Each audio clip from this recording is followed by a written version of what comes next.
মিম ভাইয়া শুনতে পাচ্ছেন? জি ভাই, আমি শুনতে পাচ্ছি ভাই। ভাই আপনি একটু ইন্ট্রো দিতে থাকেন। আচ্ছা ভাইয়া আচ্ছা, জয়েন আমি দিচ্ছে। কি স্লাইড শেয়ার করব নাকি ভাই? জি ভাইয়া করতে পারেন। আচ্ছা, আমার তমাল কি আসতেছে নাকি? ভাইয়ার সাথে আমি কন্ট্যাক্ট করতেছি ভাইয়া, এখনো জয়েন আচ্ছা পাইনি। ঠিক আছে, আচ্ছা ঠিক আছে, ওকে ভাই। কমল ভাইয়ের সঙ্গে যাক, কন্ট্যাক্ট করা হয়েছে মনে হয়, হ্যাঁ? হ্যাঁ হ্যাঁ। তো ভাই জয়েন করছে। মিম ভাই, তাহলে আপনি ওদের সাথে ২-১ মিনিট কথা বলতে থাকেন ভাই, এখনই চলে আসবে। আচ্ছা ঠিক আছে ভাই, ওকে ওকে। যাক, আসসালামু আলাইকুম। প্রিয় শিক্ষার্থী, ছোট ভাই ও বোনেরা, সবাই আশা করি ভালো। তোমাদের প্রায় কাছাকাছি চলে আসতেছে সামনে অ্যাডমিশনের জন্য। তো অ্যাডমিশনের জন্য সবচেয়ে গুরুত্বপূর্ণ যে বিষয়গুলো, সেই বিষয়গুলো হয়তো তোমরা জানো যে কি কি করা উচিত। যারা অনেক আগে থেকে প্রিপারেশন নিচ্ছ তাদের জন্য খুবই ভালো। আর যারা আগে থেকে প্রিপারেশন নিতে পারো না তাদেরকে এখন আসলে বলবো যে তোমরা এখন একদম লেগে পড়ো, যতটুকু পারো চেষ্টা, সর্বোচ্চ চেষ্টা, ম্যাক্সিমাম চেষ্টা করো তোমরা লেগে পড়ো এখন। কারণ এখন তোমাদের আসলে হাতে খুবই সময় কম। আর একটা বিষয় হলো যে তোমার এখানে যে অনেকে হয়তো আমরা অনেক মানে তুলনা করতে পারি যে প্রিভিয়াস ইয়ার গুলোর সাথে, তবে আমার যতটুকু মনে হয় প্রিভিয়াস ইয়ার গুলো থেকে এবারে প্রশ্নের প্যাটার্নটা একটু অন্যরকম বা একটু কঠিন হতে পারে। সেক্ষেত্রে তোমাদের সবগুলো বিষয় বা সবকিছু কনসেপ্ট একটু ক্লিয়ার করে নেওয়াটা ভালো, মানে একদম বুঝে বুঝে তোমরাই করবা, পড়বা। আর একটা বিষয় হলো ভাই, আমরা যখন ম্যাথ করাতে যাব তখন তোমরা একটু ভালো করে মানে জিনিসগুলো বোঝার চেষ্টা করবা। তারপর একটু কিউএনএ তে প্রশ্ন করবা, কারণ অনেক সময় থাকে কি যে তোমরা অনেক কিছুই প্রশ্ন করো, সেটা সমাধান আমরা একটু পরে দিয়ে দিব, মানে আমরা একটা ম্যাথ বা একটা কনসেপ্ট বোঝানোর সময় সেটা সম্পূর্ণ বুঝাই দেব। তো সেই সময়টুকু হয়তো অনেক সময় তোমরা নাও না, ঠিক আছে, যার কারণে একটু প্রবলেম হয়ে যায়। তো আমি বলবো যে তোমরা একটু ওয়েট করবা এবং কি পুরোটা বোঝার চেষ্টা করবা, বুঝলেই দেখবা যে পরবর্তীতে কনসেপ্টগুলো সব ক্লিয়ার হয়ে যাচ্ছে। আর শর্টকাটের একটা বিষয় হচ্ছে ভাইয়া যে ভার্সিটির জন্য শর্টকাট আসলে কি, ম্যাথের শর্টকাট যেগুলো পসিবল, সব ম্যাথে তো আসলে শর্টকাট হয় না। তো কিছু কিছু ম্যাথে যেগুলো শর্টকাট পসিবল সেগুলো আমরা তোমাদের শর্টকাট দেখাই দিব।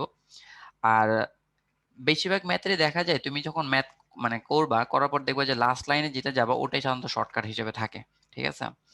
তো যাই হোক, চলো আজকে আমাদের পি টু লেকচার আজকে আমাদের গতিবিদ্যা রিলেটেড যতগুলো মানে ইম্পর্টেন্ট টপিক আছে সবগুলো টপিকই তোমাদেরকে বোঝানোর চেষ্টা করব, ওকে। তমাল, জি ভাইয়া। আমি কি শুরু করব? হ্যাঁ ভাইয়া, শুরু করেন। আচ্ছা ঠিক আছে, ওকে।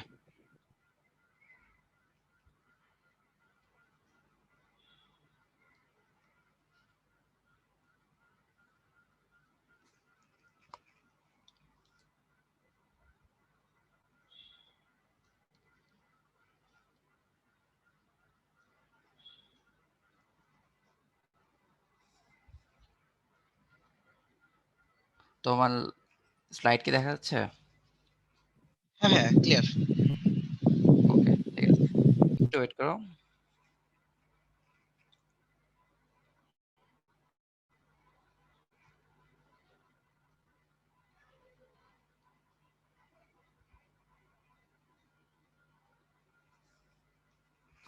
ওকে, চলো ভাই আমরা শুরু করি আজকে আমাদের গতিবিদ্যা। তো দেখো, গতিবিদ্যা শুরু করার আগে যে এখানে একজন হুসাইন বোল্ট দেওয়া আছে, হুসাইন বোল্ট দেখো কিভাবে দৌড়াচ্ছে। আলটিমেটলি তোমাদেরকে এখন এইভাবে দৌড়াইতে হবে, মানে পড়ালেখার গতিটাকে এতটুকু স্পিড করে দিতে হবে, কারণ তোমরা বুঝতেই পারছো যে সামনে তোমাদের কি মুহূর্ত সময়গুলো কাটাচ্ছে, ঠিক আছে। ওকে, তো চলো আসলেই আমরা প্রথমে এখান থেকে কিছু জিনিস জেনে নিই, সেটা হলো যে তাৎক্ষণিক বেগ ও তাৎক্ষণিক ত্বরণ। তো তাৎক্ষণিক বেগ, যদি কোনো বস্তুর যে কোনো সময়ের সরণ প্রকাশ করা হবে তাৎক্ষণিক বেগ, বেগ ভি সমান ডিএস বাই ডিটি। আবার এস এর একটা ইন্টিগ্রেশন ভ্যালু আছে, যদি কখনো লিমিট দিয়ে তোমাকে অঙ্কগুলো করতে হয় তখনই দেখা যাবে টি1 লোয়ার লিমিট ভাগ আপার লিমিট, এখন ভেলোসিটি ভি ডিটি।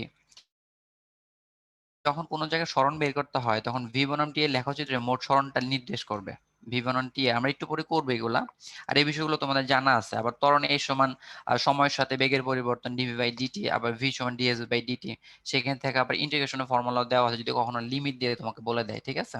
ওকে, আচ্ছা, এরপর চলো আমরা ম্যাথে করে যাই, কারণ এই কনসেপ্ট গুলো তোমাদের সবারই জানা, ম্যাথ গুলো জানা। অনেক সময় দেখবো যে কিছু কিছু ম্যাথের বিষয়গুলো থাকে যে একটু বড় মনে হয়, ঠিক আছে। ওকে, তো চলো প্রথমে ১ নম্বর ম্যাথটা আমাদের কি বলেছে, বলেছে যে টি সমান ২ সেকেন্ডে ত্বরণ কত হবে। টি সমান ২ সেকেন্ডে আমাদের ত্বরণ কত হবে। ত্বরণ আমরা কি জানি? ত্বরণ জানি এ সমান ডিভি ভাগ ডিটি, তাই না? মানে সময় সাপেক্ষে বেগকে ডিফারেন্সিয়েট করতে হবে। তো আমরা যদি এখানে দেখো বেগের ভ্যালুটা কিন্তু আমার দেওয়া আছে। বেগের ভ্যালুটা আমাদের দেওয়া আছে কত দেওয়া আছে? 3t square plus 4t plus 3, তাই না? তো আমরা যদি এখানে লিখি 3t square plus 4t plus 3, ঠিক আছে? ওকে, এখন জাস্ট এটাকে ডিফারেনশিয়েট করব, ছোটবেলা সেই ডিফারেনশিয়েট, যদি এখানে 3 চলে আসে তাহলে এখানে আসবে 3 দুগুণ 6, 60, আর এখানে t এর সাপেক্ষে এটাকে ডিফারেনশিয়েট করলে কত আসে? 4 আসে। ওকে, এখন দেখো প্রশ্ন আছে কত সেকেন্ড, প্রশ্ন বলা আছে 2 সেকেন্ডের ত্বরণ কত, জাস্ট t এর মান 2 সেকেন্ড বসা যাও, 6 গুণ 2 প্লাস কত 4, 6 দুগুণ 12, 12 আর 4 কত 16, তো এই যে 16, আর এখানে যেহেতু ত্বরণ বলেছে মিটার সেকেন্ড ইনভার্স 2, এটা হবে।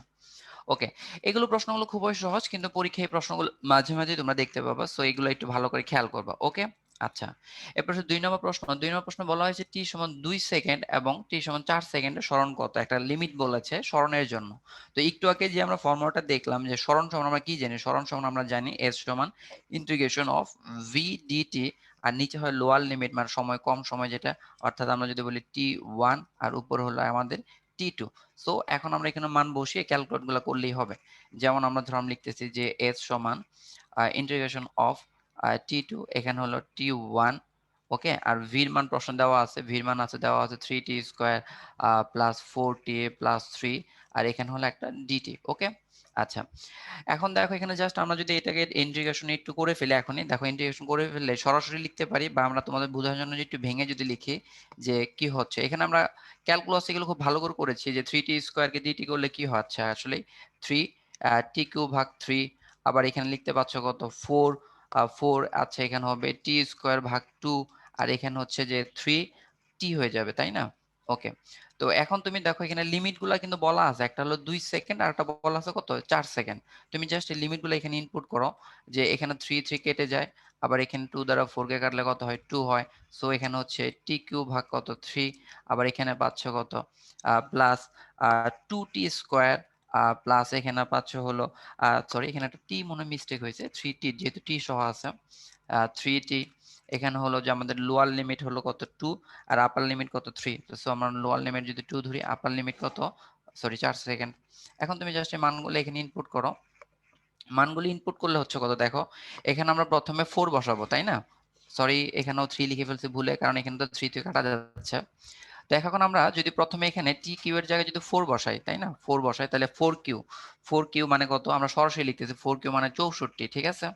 আচ্ছা, প্লাস, আচ্ছা এখানে তো 2t স্কয়ার, তাই না, টি এর মান কত এখানে 4, তাই না? তাহলে 4 কে যদি আমরা স্কয়ার করি 4 4 16 আর 16 2 32, আমি কিন্তু একবার মুখোমুখি হিসাব করতেছি, আর এগুলো হিসাবগুলো খুবই সহজ থাকবে। দেখো টি এর জায়গায় তুমি 4 বসাবা, 4 কিউ মানে কত, 4 কিউ মানে 64, টি এর জায়গায় 4 বসো, 4 স্কয়ার আর 4 16 আর 16 2 কত 32, আর এখানে হলো প্লাস, প্লাস এখানে টি এর জায়গায় কত 4 বসো, এখানে কত 3 4 কত 12 হচ্ছে, মাইনাস আর বাকিগুলো এখন 2 দিয়ে করো, 2 কিউ মানে কত, 2 কিউ মানে 8, আচ্ছা তারপর হলো আপনার কত 2t স্কয়ার, টি স্কয়ার মানে 4, আর 2 গুণ 4 গুণ 2 মানে কত হয় 8, এখানে একটা 8 আসতেছে, প্লাস এখানে 3 3 দুগুণ কত 6, জাস্ট এটা ক্যালকুলেশন করো, সরি এখন তুমি দেখো এখানে কত আসছে, প্রথম অংশটাকে যদি ফুল ক্যালকুলেশন করো 64 যোগ 32 যোগ 12, 4 5 6 7 8, তো এখানে আসলে একটি 8, আর এখানে আসলে 3 আর 4 108, ঠিক আছে, মাইনাস কত 16 আর 6 হলো 22, এখন তুমি যদি এটাকে বাদ দাও তাহলে আলটিমেটলি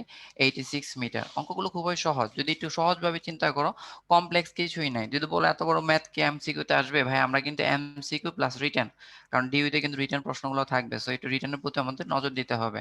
সো প্রথম প্রশ্নটা যেটা 1 নাম্বার 2 সেকেন্ডের ত্বরণ কত, সেটা হয়তো তুমি এমসিকিউ তে পেয়ে যাবা, বাট তোমার যদি রিটেন প্রশ্ন বলে তাহলে কিন্তু তোমাকে এই 2 নম্বর প্রশ্নটা একটু খেয়াল করতে হবে।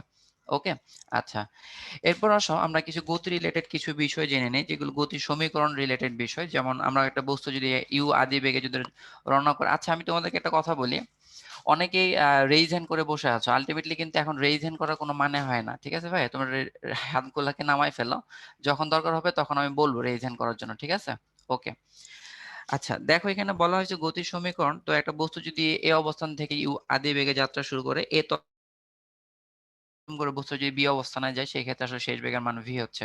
তো সেই ক্ষেত্রে আমরা আসলে কি লিখতে হবে, সেই ক্ষেত্রে জাস্ট ফর্মুলাটা হলো তোমরা আমরা এগুলো জানি, জাস্ট বলে দিলাম যে ভি সমান ইউ প্লাস এটি, এস সমান UT plus half of AT square, V square সমান U square plus 2s। But এই তম সেকেন্ডে ফর্মুলাটা মনে রাখবা যে দশম সেকেন্ডে, তো দশম এই তম সেকেন্ড কত সেকেন্ড সময় সেটা যদি বলে তাহলে জাস্ট এই ফর্মুলাটা হবে U plus half of A 2t minus 1। এই ফর্মুলাটা মাঝে মাঝে কিছু ম্যাথ দেখা যায়, সো একটু খেয়াল রাখবে যে তম সেকেন্ডের ফর্মুলাটা হলো যে এত সেকেন্ডে তোমার কতটুকু দূরত্ব অতিক্রম করবে, ঠিক আছে সেটা।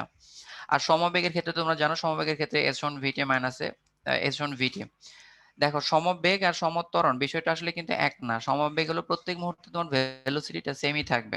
অর্থাৎ একটা বাসকে যদি বলি 10 মিটার পার সেকেন্ড সমবেগে যাচ্ছে, তাই না? তাহলে বুঝতে হবে বাসটি প্রথম সেকেন্ডও 10 মিটারে গেছে, দ্বিতীয় সেকেন্ডও 10 মিটারে গেছে এবং তৃতীয় সেকেন্ডও 10 মিটারে যাচ্ছে। বাট যদি তোমাকে মানে ত্বরণে বলা হয় তাহলে কিন্তু আল্টিমেটলি তার বেগের কিন্তু প্রত্যেক মুহূর্তে চেঞ্জ হবে। প্রথম সেকেন্ডে 10, পরের সেকেন্ডে 20, তারপরে 30 এরকম যদি আমরা ত্বরণ বল থেকে সুষম ত্বরণ বৃদ্ধি পাচ্ছে, তার মন্দন বলের প্রতি মুহূর্তে কমতে থাকবে। ঠিক আছে? তো বেগের ক্ষেত্রটাই ভালো করে একটু খেয়াল রাখবে যে কোন জায়গায় সমবেগ আছে নাকি সমত্বরণ আছে। ওকে, আচ্ছা। এরপর তোমাদের আজকে দিনে প্রথম পোল কোশ্চেন, আমি পোল কোশ্চেনটা লঞ্চ করে দিচ্ছি, সবাই পোল কোশ্চেনটা আনসার করো। ওকে, 1 নাম্বার পোল। ওকে ওকে, সবাই প্রশ্নটা আনসার করো। উলম্বভাবে নিক্ষিপ্ত একটি বস্তুর জন্য সর্বোচ্চ উচ্চতার প্রয়োজনীয় সময় কত হবে সেটা। ওকে,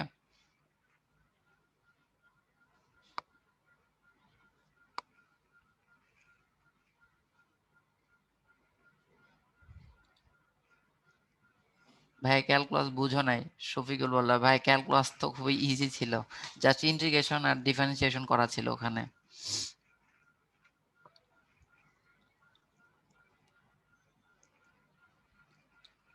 ওকে, দেখো তোমরা এখানে সবাই প্রশ্নটা আনসার করেছো, আমি পোলটাকে সবাই ইন করে দিলাম। এখন দেখো আসলে আনসারটা কি আসতেছে।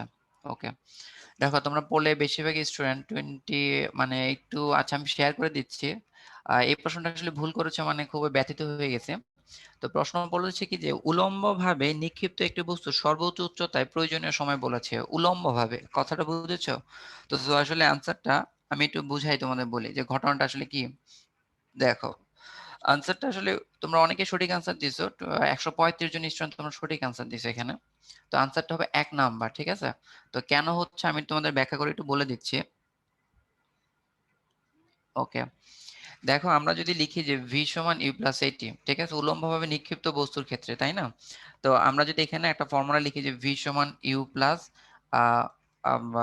gt, u মানে gt উলম্বভাবে, তা সেখানে দেখো সর্বোচ্চ উচ্চতায় আমার বেগের মান কিন্তু শূন্য হয়ে যাবে, তাহলে v এর মান 0 হয়ে যাবে। তাহলে এখান থেকে আমরা লিখতেছি v মাইনাস gt। তো সেখান থেকে আমরা লিখতে পারি কত, যে gt সমান কত, v নট। তো সেখানে t সমান v নট ভাগ কত, g। ফর্মুলা তোমার এটা হবে। ঠিক আছে? তো সর্বোচ্চ উচ্চতার জন্য উলম্বভাবে যখন তুমি নিক্ষেপ করবা, একটা বস্তু সর্বোচ্চ উচ্চতায় যখন পৌঁছে যাবে তখন তার ভেলোসিটি শূন্য হচ্ছে। যদি ভেলোসিটি থাকতো তাহলে বস্তুটা আরো উপরে উঠতো, যেহেতু ভেলোসিটি নাই বিধায় বস্তুটা নিচের দিকে পড়ে যাবে, তাই না? তো সেই ক্ষেত্রে শেষ বেগের মান 0, ইউ বেগ এবং কি মাইনাস জিটি। ঠিক আছে? যেহেতু বস্তুটা নিচ থেকে উপর দিকে নিক্ষেপ করা হচ্ছে সেহেতু জি ঋণাত্মক। ওকে, আচ্ছা। আমাদের একটা খুব সুন্দর প্রশ্ন, প্রশ্নটা সবাই ভালো করে একটু বোঝার চেষ্টা করবা। যে একটি রানওয়ে, প্রশ্ন বলেছে যে একটি রানওয়ের দৈর্ঘ্য 100 মিটার, ঠিক আছে, এবং এটি প্লেন 15 মিটার পার সেকেন্ড ত্বরণে চলতে দিলে এর বেগ হয় 60 মিটার পার সেকেন্ড। ঠিক আছে? রানওয়ের দৈর্ঘ্য বলা আছে এবং ত্বরণও বলা আছে, এবং রানওয়ের এখানে টেক অফ মানে কি বুঝতে পারছো, যে প্লেনটা একটা নির্দিষ্ট গতিতে, ধরো আমি যদি তোমাকে একটু বুঝাই বলি, ধরো এটা একটা টেক অফের রাস্তা, তো এখান থেকে একটা প্লেন উঠে 100 মিটার, তাই না? তো এখান থেকে প্লেনটা তারপর এখান থেকে টেক অফ করবে। তো আমাদের একটা কিন্তু প্রথমে প্লেনটা কিন্তু একটা ত্বরণে রওনা দিয়েছে, তারপর একটা নির্দিষ্ট সময় পর সেটা বেগে রূপান্তরিত হবে। তাহলে আমরা যদি বলি ত্বরণ আসলে আমাদের দেওয়া আছে 50, তাই না? আর আমাদের বেগটা কিন্তু লাগবে, যেটা শেষ বেগ, মানে এই ত্বরণটা বেগে রূপান্তরিত হয়ে 60 মিটার পার সেকেন্ড এটা রূপান্তরিত হবে। তাহলে আলটিমেটলি বলেছে যে আমাদের আসলে এই রানওয়ের দৈর্ঘ্য যেটা 100 মিটার, আসলে এটা কি আসলে সঠিক কিনা। তাহলে আমাদের দেখতে হবে আসলে প্লেনটা এই ত্বরণ থেকে যদি এই ভেলোসিটিতে রূপান্তর হতে আসলে তার কতটুকু ডিস্টেন্স লাগে সেটা বের করতে হবে। তাহলে আমরা চলো একটু বের করে ফেলি যে আমরা এখানে কি লিখতে পাচ্ছি। ধরো যে ভি স্কোয়ার সমান ইউ স্কোয়ার প্লাস 2as, ঠিক আছে? আচ্ছা, এখানে একটা জিনিস খেয়াল করো, প্লেনটা স্থির অবস্থান থেকে বলা হয়েছে, তাহলে স্থির অবস্থান মানে আমাদের বলা হয়েছে আদি বেগের মান 0। তো শেষ বেগের মান আমাদের আসলে কত লাগবে, শেষ বেগের মান আসলে আমাদের লাগবে 60, তাই না? যে 60 হতে হবে, আর আদি বেগের মান 0 আর প্লাস 2 দেখো, আর এর মান কিন্তু বলা হয়েছে 15, তাই না? আর এখানে আমাদের এস এর মান লাগবে। তো সো আমরা যদি এস সমান বের করি, 6 কে স্কোয়ার করলে 36, আর একটা ডাবল জিরো, আর 15 দুগুণ কত, 30, তাই না? শূন্য একটা শূন্য কেটে দিলাম, আর 3 36 শূন্য কতবার যায়, 12 বার যায়। সুতরাং এস ইকুয়াল টু হলো 120 মিটার। তাহলে দেখো এইটা যেমন আমি যদি এই 15 মিটার পার সেকেন্ড ত্বরণে রওনা দিয়ে যদি ভেলোসিটি 60 তুলতে চাই, তাহলে আমাদের এই টেক অফের রাস্তাটা 100 না, টেক ওভার রাস্তাটা হতে হবে আসলে আমাদের 120 হলে নিরাপদ হতো। তো সো যেহেতু 100, তাহলে সো এটা নিরাপদ না, মানে প্লেনটা সঠিকভাবে টেক অফ করতে পারবে না। এটা যদি সামনে একদম ক্রাশ করবে, মানে অর্থাৎ যদি তুমি একটা যদি এইভাবে যাওয়ার পর তার তো লাগবে 120, কিন্তু আছে 100, মানে সেটা কি আছে, দুর্ঘটনা ঘটবে। দুর্ঘটনা ঘটবে কিনা? হ্যাঁ, দুর্ঘটনা ঘটবে। আমরা যদি বলি দুর্ঘটনা ঘটবে কিনা, হ্যাঁ ঘটবে। তো এই প্রশ্নগুলো খুবই কমপ্লেক্স মনে হতে পারে, বাট খুব সিম্পল ভাবে চিন্তা করতে হবে যে আসলে কি বলছে। যে স্থির অবস্থায় যাত্রা শুরু করতে বলছে, আমাকে ত্বরণ বলেছে 15, এবং এই ত্বরণের যাত্রা দিয়ে আমাদের বের করতে হবে যে আসলে কতটুকু ভেলোসিটি উৎপন্ন করতে হবে। এখন আমাদের 60 ভেলোসিটি উৎপন্ন করতে হবে। সো আমরা দেখতে যাচ্ছি যে এই ত্বরণের রওনা দিয়ে এই ভেলোসিটি আসলে কতটুকু লাগবে, মানে এই ভেলোসিটি তুলতে, সেটা আমরা দেখলাম 120 মিটার লাগবে। কিন্তু প্রশ্ন বলেছে যে আমাদের এই টেক ওভারটার যে, অর্থাৎ আমাদের যে ওই যে তোমার প্লেনের যে রানিং, সেই রানিং এর রাস্তাটা কিন্তু কতটুকু, রানওয়ে রাস্তাটা কিন্তু 100 দেওয়া। সো আমাদের লাগবে কিন্তু 120। ওকে, আচ্ছা। এরপর আসো আমরা খুবই প্রচলিত এবং খুবই মানে বোর্ড পরীক্ষার জন্য এই ম্যাথটা আমরা খুব বেশি বেশি করে করতাম, সেই ম্যাথটা আসলে দেওয়া হচ্ছে এখানে। কি বলা হয়েছে দেখো, বলা হয়েছে যে কোনো বুলেট একটা কাঠের ব্লক, এই যে দেখতে পাচ্ছ একটা বন্দুক AK-47, এবং এই বন্দুকটা থেকে একটা বুলেট নিক্ষেপ করা হয়েছে, যে এটা একটা কাঠের একটা ব্লক। এই ব্লকের ভিতরে 5 সেন্টিমিটার প্রবেশ করার পর বেগ 1/3 হারায়, তাহলে থেমে যাওয়ার আগে আর কত দূরে প্রবেশ করবে। তো দেখো এই ম্যাথটা হলো এতটাই পপুলার একটা ম্যাথ, তপন স্যার বলো ইসাক স্যার বলো, দুইটা বইতেই এই ম্যাথটা খুব সুন্দর করে বলা আছে। যে বেগ অর্ধেক হয়ে যায়, তপন স্যারের বইতে বলা ছিল, ইসাক স্যারের বইতে অনেক সময় বলা ছিল বেগ 1/8 হয়ে যায়, এরকম কিছু কথাবার্তা লেখা ছিল। তুমি খুব সুন্দরভাবে করতে, v² = u² + 2s, সেখান থেকে একবার ত্বরণ বের করতে, ত্বরণ যেহেতু কমে যায় মাইনাস আসে, সেটা আবার দ্বিতীয়বার বসাইতাম। তাহলে দেখো আসলে অ্যাডমিশনের জন্য এত লেন্দি প্রসেসের ম্যাথগুলো একটু কমপ্লেক্স হয়ে যায়, তাই না, আমাদের জন্য, বা একটু সময় সাপেক্ষ বিষয় হয়ে যায়। তো আমরা বিষয়টা একটু যদি বুঝে করি তাহলে আমাদের জন্য ভালো হবে, একটু শর্টকাট ওয়েতে করতে পারলে আমাদের জন্য খুব সহজ হয়। মানে বিষয়টা বলা যদি কি, আসলে বলা হয়েছে যে এখান থেকে আমাদের আসলে 5 সেন্টিমিটার প্রবেশ করবে, ঠিক আছে, একটা নির্দিষ্ট অবস্থানে যাওয়ার পর এই যে এখান থেকে আর কতটুকু এই অংশটুকু বের করতে হবে, ঠিক আছে। আর এখানে যাওয়ার পর বেগ 1/3, মানে আদি অবস্থা বেগ যদি ইউ থাকে, তাহলে এখানে আমাদের বেগটা হবে u/3, এটা হয়ে গেছে। কথা বুঝছো, যে আদি বেগ যদি ইউ ধরি এবং ওই অবস্থার বেগটা 1/3 হারায় বলেছে, এই কথাটা একটু বুঝতে হবে, যে আমাদের প্রশ্ন বলেছে 1/3 কি হারায়। তাহলে দেখো ভাই, 1/3 যদি হারায়, এখানে আমাদের সব সময় অবশিষ্টটা বের করতে হবে, যে আসলে অবশিষ্টটা কতটুকু আছে, তাই না। বা তুমি বলতে পারো যে এত অংশটুকু যদি থাকে তাহলে ভালো আছে কতটুকু। আমরা একটু বের করব যে আমাদের এখানে ভালো, মানে একটা জিনিস যে একটা বেগ যে হারাচ্ছে, হারানোর পর সেখানে কতটুকু বেগ প্রযুক্ত আছে। তাহলে দেখো যদি 1/3 হারিয়ে যায়, তাহলে আসলে আমাদের টোটাল মোট অংশ হলো 1, অংশ হিসেবে কিন্তু আমরা ধরি 1। মনে রাখবো অংশ হিসেবে সবসময় 1 হবে। আর যদি বলতাম 1/3 না বলে যদি বলতাম 70% হারায়, ঠিক আছে, পার্সেন্টেজ হিসেবে 100 হবে। তাহলে ভালো আছে কত, যদি 1/3 হারিয়ে যায়, তাহলে আমাদের ভালো আছে দেখো এই যে 3 থেকে 1 বাদ দিলাম, তাহলে কত আসলো 2/3। তাহলে এটা হলো আমাদের ভালো অংশ, ঠিক আছে। এই ম্যাথ গুলো করার জন্য সবসময় তুমি চিন্তা করবা যে একটা বেগ, মানে একটা বুলেট কতটুকু বেগ হারিয়ে ফেলতেছে, আর হারানোর পর সেখানে কতটুকু বেগ ভালো আছে। ঠিক এই ম্যাথটা যদি 1/3 না বললে যদি আমি তোমাদেরকে বলতাম যে 70% হারিয়ে গেছে, তাই না, তাহলে সেক্ষেত্রে কিন্তু কার্যত কতটুকু আছে। 70% যদি হারিয়ে যায়, এখানে আগে আমাদের এই কনসেপ্টটা ভালো করে বুঝতে হবে।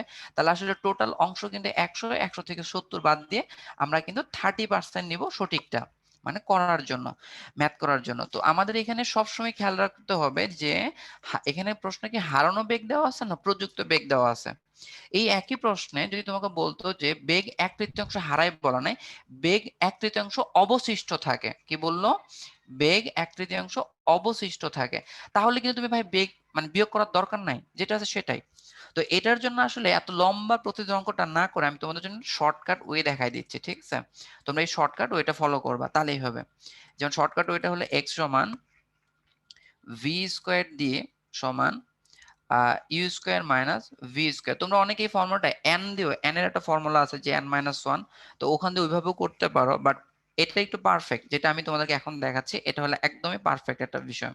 তো চলো এখান থেকে আমরা কি বলবো, বা বিষয়টা আসলে আমরা কি বলছি, x হলো আমাদের কতটুকু যাবে, যে আর কতটুক দূরে প্রবেশ করবে সেটাকে আমি x ধরে নিচ্ছি, এটাকে আমাকে বের করতে হবে। আর v যেটা আছে, যে আমাদের এখানে v যেটা, সেটা হলো আমাদের শেষ বেগ, মানে অর্থাৎ অবশিষ্ট অংশটুকু, ভিটা হলো আমাদের অবশিষ্ট অংশ, যে অবশিষ্ট বেগ কত, এটাই হলো আমাদের ভি। তাহলে অবশিষ্ট অংশটুকু কতটুকু পাইছো, যে মানে 1/3 হারার পর 2/3 অংশ কিন্তু ভালো আছে। আর ডিটা হলো কাঠের ব্লকে কতটুকু প্রবেশ করবে, যে অনেক সময় আমাদের বইতে ছিল কিন্তু 0.03, যারা তপন স্যারের বইয়ের ম্যাথটা করেছে সেখানে ছিল 0.03, ঠিক আছে। তাহলে কতটুকু প্রবেশ করবে এটা হলো আমার ডি, ঠিক আছে। তাহলে আমরা ডির মান পেয়ে গেছি এখানে 5।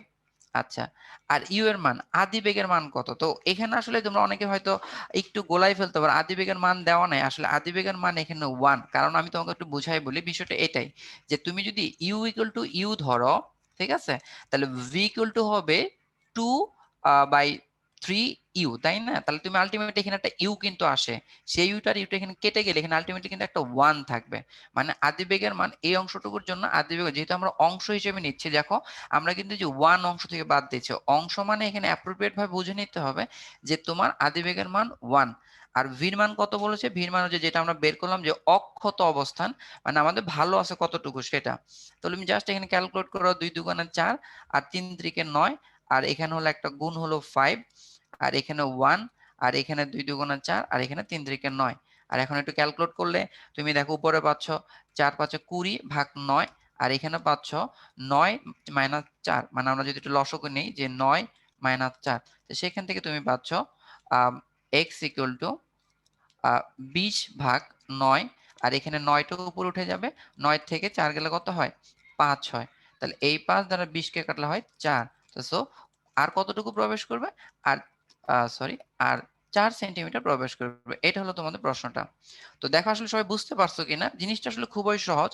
কারণ এই ম্যাথগুলোতে তোমাকে একটু শর্টকাট ওয়েতে যেতে হবে। কারণ এটা যদি তুমি একদম লেন্দি প্রসেসে করো, যে ভি স্কয়ার সমান ইউ স্কয়ার প্লাস 2as, যেটা আমরা তপন স্যারের বইতে, সুন্দর ইসাক্সের বইতে ছিল, ওখানে একবার প্রথম অবস্থায় ভির মান ইউ আর শেষ বেগের মান 0, এভাবে ধরে যে বিভিন্ন ভাবে ইলাবোরেটলি 2টা স্টেপ অঙ্কগুলো করতে, আসলে এটা তোমার জন্য একটু কষ্ট হবে। সো এটা একটু মনে রাখবা। তো এক্স হলো কি? এক্স হলো আর কতটুকু প্রবেশ করবে। আর আমাদের ভিটা কি? ভিটা হলো যে তোমার ভেলোসিটিটা অবশিষ্ট কতটুকু আছে, অর্থাৎ ভালো কতটুকু আছে, যে একটা বেগ এতটুকু হারায় কতটুকু ভালো আছে। আর ডিটা হলো কত সেন্টিমিটার, যেমন যে কাঠের ব্লকে কতটুকু প্রবেশ করছে সেটা। আর ইউটা হলো আদি অবস্থান, এখানে আদি অবস্থান। আর ভির মান কত? 2/3। তো অনেক সময় এটা পার্সেন্ট দিয়েও আসতে পারে যে 30% হারালো, 30% হারালে ভালো থেকে 70%। আবার অনেক সময় যদি বলে 70% অক্ষত আছে, তাহলে আমরা এই তোমার ভির মান 70%ই ধরবো। 70% মানে কত? 0.7, ঠিক আছে। ওকে, আশা করি ম্যাথটা বুঝতে পারছো, এবং এটা খুবই সহজ ম্যাথ, কারণ এই ম্যাথটা বোর্ড পরীক্ষার জন্য খুবই জনপ্রিয় ছিল, সাথে তোমার এটার জন্য। আচ্ছা, এক ভাই বলেছে, রাফিজ বলেছে, ভাই পার্সেন্ট থাকলে 100 ধরবো। জি ভাই, পার্সেন্ট থাকলে তো 100 ধরবো, এটাই তো বললাম।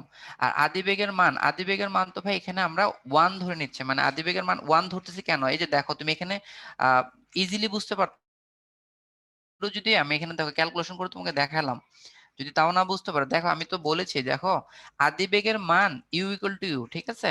আর ভি ইকুয়াল টু কত আসতেছে? 2/3। তুমি যদি দেখো, এটা সিম্পল একদম ক্যালকুলেশন ভাই, এটা যদি না বুঝতে পারো তাহলে তো একটু সমস্যা। দেখো ভি এর মান যদি তুমি এখানে 2/3 ইউ ধরো, তাহলে এখানে ইউ স্কয়ার আসতেছে, আর ইউ এর মান তো ইউ স্কয়ার, তাহলে ইউ স্কয়ারটা এখানে ইউ স্কয়ার তো কাটা যাবে, তাই না?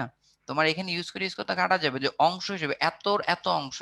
সো এখানে আমরা ইউ এর মান 1 ধরবো, তোমরা কমপ্লেক্সে যাবা না, সবসময় সহজভাবে যাবা, ইউ এর মান 1 ধরবা, আর ভির মান যতটুকু অক্ষত থাকবে ঠিক ততটুকু। ওকে, আচ্ছা, এরপর আসো আমরা আরেকটি পোল কোশ্চেন দিচ্ছি। এই পোল কোশ্চেনটাও তোমাদের মানে কি বলবো, যে বোর্ড পরীক্ষা বলো, আমাদের বইয়েরই প্রশ্ন, সেটা আমি দিচ্ছি, এটা তোমরা একটু করো সবাই পোল কোশ্চেনটা। দেখো পোল কোশ্চেন কি বলা হয়েছে, এবং এটি সহজ পোল কোশ্চেন একদম। দেখো একটি বুলেটের বেগ কত গুণ করলে সেটি একই মাপের তক্তার 9টি ভেদ করতে পারবে, সেটা বলেছে। মানে খুবই সিম্পল প্রশ্ন, এটা একদমই সবাই জানে, এটা আসলে মুখোমুখি বলতে পারো। ওকে গুড, তোমরা তো আসলে, হ্যাঁ গুড, সুন্দর, তোমরা আসলে বুলেট দেখা যাচ্ছে 85% এখন স্টুডেন্ট সঠিক অ্যান্সারের মধ্যে আছো তোমরা। আচ্ছা, আমি এখন পোলটাকে ইন করে দিচ্ছি। ওকে, যাই হোক, আমি এখন পোলটাকে শেয়ার করে দিচ্ছি, এবং তোমরাই দেখো কত সুন্দর তোমরা সঠিক অ্যান্সার।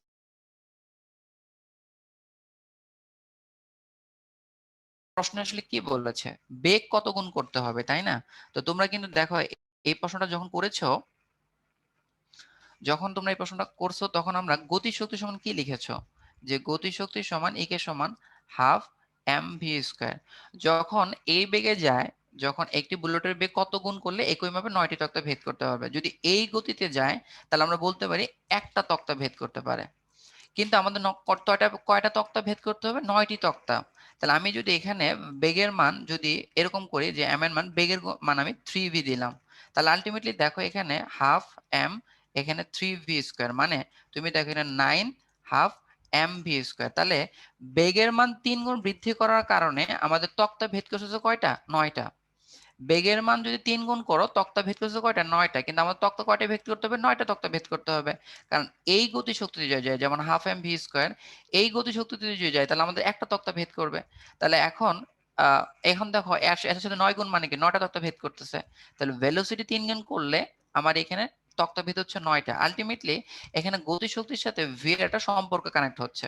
এখন তুমি যদি ভি এর মান বের করতে চাও, তুমি এইভাবে বের করতে পারো, ভি সমান বা ভি সমান বলতে পারো রুট ওভার ই কে। আর এখানে আমাদের দেখো যখন একটি তক্তা ভেদ করে তখন গতিশক্তির মান 1 ছিল।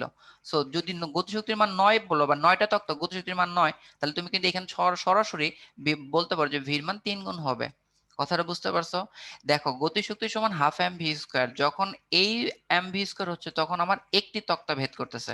তো আমরা যদি একটু এইভাবে লিখি যে ভির মান 3 গুণ করলাম, তাহলে দেখো এইভাবে একটা করতে পারো, অথবা তুমি করতে পারো, দেখো যখন গতিশক্তি ইকে সমান হাফ এম ভি স্কয়ার হচ্ছে তাহলে ইকের মান 1, তাহলে আমরা যদি 9টি তক্তা ভেদ করি তাহলে ইকের মান কত হবে? 9 হবে। তাহলে ইকের মান যদি তুমি 9 দিয়ে দাও তাহলে দেখো এখানে ভি সমান রুট ওভার ইকে, ইকের মান তুমি 9 দিলে এখানে 3 পাচ্ছ, অর্থাৎ 3 গুণ। অর্থাৎ খুবই সিম্পল প্রশ্ন। তোমাকে প্রশ্ন অনেক সময় বলে যে বেগ 3 গুণ করলে কয়টি তক্তা ভেদ করা যাবে, আবার অনেক সময় যদি বলবে যে 16টি তক্তা ভেদ করতে গেলে বেগের মান কত গুণ হতে হবে। তা 16টি তক্তা যদি বলে তাহলে জাস্ট রুট করবা, শর্টকাট হয়ে কি যে 16টি তক্তা বলে জাস্ট ওটাকে রুট করলে তুমি পেয়ে যাবে ভেলোসিটি, আর ভেলোসিটিকে স্কয়ার করলে তুমি পেয়ে যাবে তক্তার সংখ্যা। কথাটা বুঝছো? যদি বলে করা হলো তাহলে কয়টি তক্তা হলো, তাহলে ভেলোসিটি যদি 4 গুণ করা হয় তাহলে 16টি তক্তা, বাট যদি 16টি তক্তা বলে তাহলে বেগের মান কত হবে? তাহলে 16 কে রুট করবা। কথাটা বুঝতে পারছো? জাস্ট একটা একটার সাথে রোটের সম্পর্ক, আর কিচ্ছু না। ওকে, এরপর আসো আমরা কিছু গ্রাফিক্যাল বিষয় নিয়ে কথা বলি। একদম সহজ কিছু গ্রাফ, একদমই সহজ, এগুলো কঠিন কোনো গ্রাফ না, যেটা তোমরা একদমই বইতে দেখে আসছো, বাট এই গ্রাফগুলো একটু মনে রাখবা। সমবেগের ক্ষেত্রে আমরা ফর্মুলা জানি এস সমান ভিটি, ফর্মুলাটা আমরা জানি সমবেগের জন্য। তো আমরা প্রথম যেখানে টোটাল 3টা গ্রাফ, 1 2 3টা গ্রাফ, তুমি দেখো যে এস সমান ভিটি, তাহলে এখানে সরণের সাথে সময়, তাহলে আলটিমেটলি কিন্তু তুমি পাচ্ছ ওয়াই সমান এম এক্স বলতে পারো, যেটাকে ওয়াই ধরলাম, ভিটাকে এম ধরলাম, টিটাকে এক্স ধরলাম, ওয়াই সমান এম এক্স বলতে পারো, অথবা ভি এর সাথে টি এর সম্পর্ক হলো সমানুপাতিক, সো গ্রাফটা একটা সমানুপাতিক গ্রাফ, মূল বিন্দুগামী। ঠিক আছে? আচ্ছা, 2 নম্বর কথাটা বলা হচ্ছে, দেখো যদি ভিটা তোমার আনচেঞ্জ থাকে, ভিটার পরিবর্তন না, মানে ভিটা ফিক্সড যদি থাকে, মানে একটা ভির মান চেঞ্জ হচ্ছে না, একটা নির্দিষ্ট জায়গায় ভির মান কত ফিক্স থাকবে।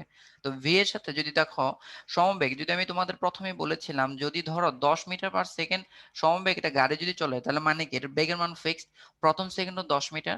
যদি আমরা বলি প্রথম সেকেন্ডে, হ্যাঁ প্রথম সেকেন্ডও এটা যদি বলি 10, প্রথম সেকেন্ড 10, দ্বিতীয় সেকেন্ডও 10, এবং তৃতীয় সেকেন্ডও সেটাও 10। ঠিক আছে? আচ্ছা, 3 নাম্বার কথাটা বলা হচ্ছে, যদি এখানে ভি আনচেঞ্জ থাকে, মানে ভির মান যদি পরিবর্তন না হয়, ঠিক আছে, তাহলে যদি বেগের মান পরিবর্তন না হয় তাহলে ত্বরণ কি হবে? ভাই ত্বরণ তো তাহলে শূন্য হয়ে যাবে। ত্বরণ তো ভি যদি, কারণ আমরা মানে ত্বরণ কাকে বলে? সময়ের সাথে বেগের পরিবর্তন। এখন ভি যদি পরিবর্তন না হয় তাহলে তুমি কি পাবা? ত্বরণ কি পাবা? শূন্য পাবা। ওকে, তো সো এখানে দুটো সম্পর্কগুলো দেখবা, একটা হলো এস এর সাথে সম্পর্ক, একটা ভি এর সাথে সম্পর্ক, আরেকটি এর সাথে সম্পর্ক, সবগুলো সময়ের সাথে। আচ্ছা, এরপর আসো ত্বরণের ক্ষেত্রে যদি আমরা বলি, ত্বরণের ক্ষেত্রে আমাদের একটা ফর্মুলা আমরা জানি, সেটা হলো কি, একটা সমত্বরণের যদি ফর্মুলা লিখি যে এস সমান ইউটি প্লাস হাফ অফ এটি স্কয়ার, তাহলে তুমি দেখো ওকে যে আমার এই যে ত্বরণের সাথে সময় সম্পর্কটা কিন্তু বর্গমূলের সমানুপাতিক, মানে আমরা জিনিসটা কিন্তু এমনি করে লিখতে পারি যে এস সমানুপাতিক টি স্কয়ার। আর একটা বিষয় আমরা খুবই ভালো করে জানি যে কোনো সম্পর্ক যদি বর্গের সাথে হয়, এখন তুমি বলতে পারো ভাই কিভাবে, তুমি মান বসালে বুঝতে পারবা। টি এর মানগুলো বসাবা, এস এর মান 1, টি এর মান হবে 1, এস এর মান 2, টি এর মান ধরো 4, তাহলে তুমি দেখো বর্গের সম্পর্ক হলে, একটা সম্পর্কের সাথে আরেকটা বর্গের সমানুপাতিক হলে সেটা একটা বক্ররেখা হয়। ঠিক আছে? বক্ররেখা হবে। তাহলে আলটিমেটলি তুমি দেখো যে এস এর সাথে যে টি এর সম্পর্কের যে গ্রাফটা, এটা কিন্তু একটা কার্ভ বা বক্ররেখার মতোই হয়েছে। ওকে, আচ্ছা 2 নম্বর ফর্মুলাটা v সমান u প্লাস at। তুমি দেখো এখানে নির্দিষ্ট যদি একটা আদিবেগ থাকে, একটা যদি আদিবেগ দেওয়া থাকে প্রশ্নে, এখানে কিন্তু আদিবেগ যদি দেওয়া থাকে আলটিমেটলি v এর সাথে সম্পর্কের গ্রাফটা হয়ে যাবে এরকম।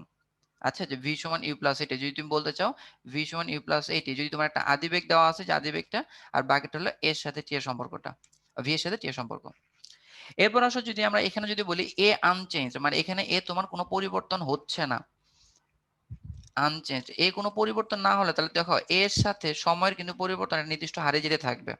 যেমন ধরো সময় যদি এ যদি ফিক্স থাকে, যদি আমরা বলি কোনো জায়গায় এ ফিক্সড, ত্বরণ ফিক্সড, তো সেই ক্ষেত্রে যদি আমরা বলি তো প্রথম সেকেন্ডও যে ত্বরণ, দ্বিতীয় সেকেন্ডও সেই ত্বরণ, তৃতীয় সেকেন্ডও ওই একই ত্বরণ। এবার আসো ঠিক এই একই চিত্রগুলো একটু উল্টা ভাবে দেখাচ্ছে, দেখো একটু উল্টা ভাবে, আর কিছু না। মানে মন্দনের জন্য আমরা যদি বলি, যেমন আমরা যদি ফর্মুলাটা লিখি এর সমান UT minus half of GT square, তাহলে তুমি দেখো আগের সম্পর্ক আর এই সম্পর্ক সেম, বাট আগেরটা কিন্তু ছিল তোমার মানে সম বা সমত্বরণ, ঠিক আছে, আর এটা সমমন্দন।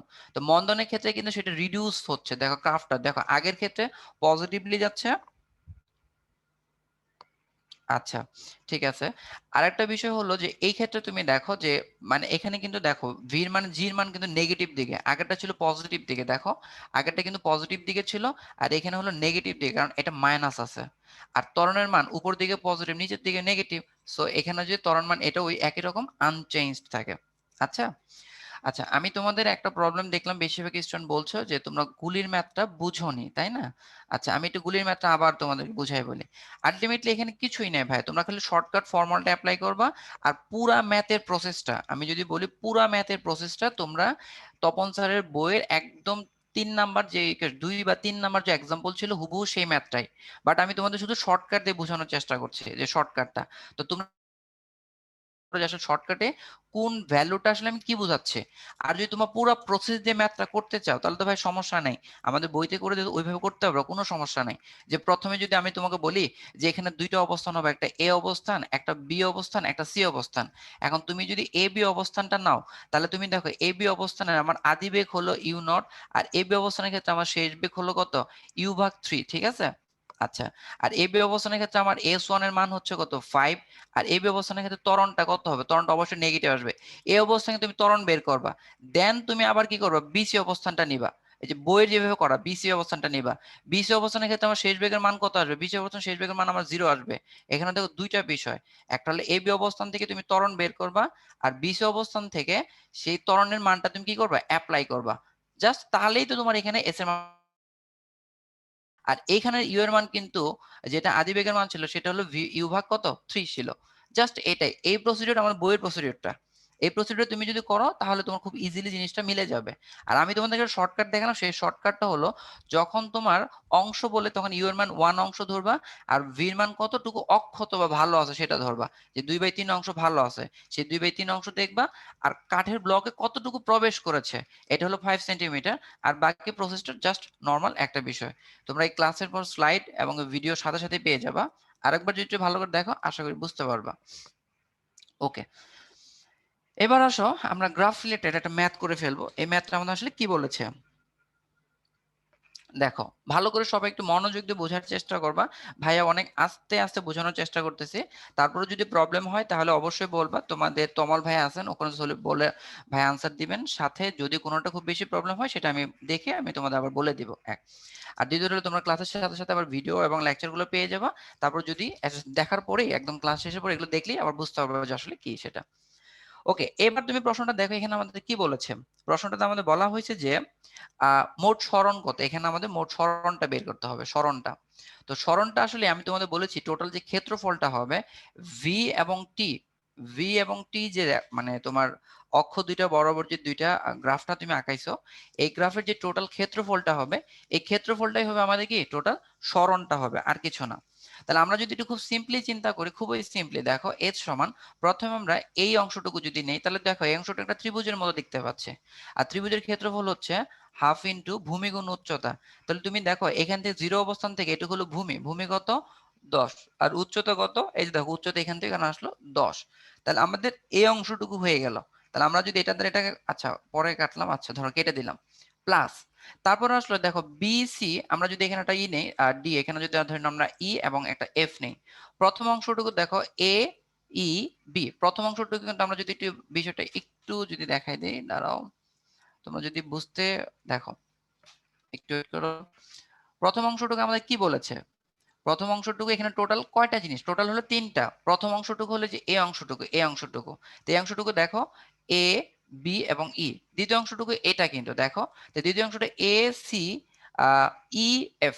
এই যে একটা দেখো এটা কি হচ্ছে, একটা আয়তক্ষেত্র, আয়তক্ষেত্রের মতোই, কারণ দেখো আয়তক্ষেত্র এই বাহুটার মান কত, এই যে 10 এদিকে 30, এই বাহুটার মান কিন্তু 20, এই বাহুটার মান এদিকে পাচ্ছ 20, আর এই বাহুটার মান কত পাচ্ছ, 10 পাচ্ছ।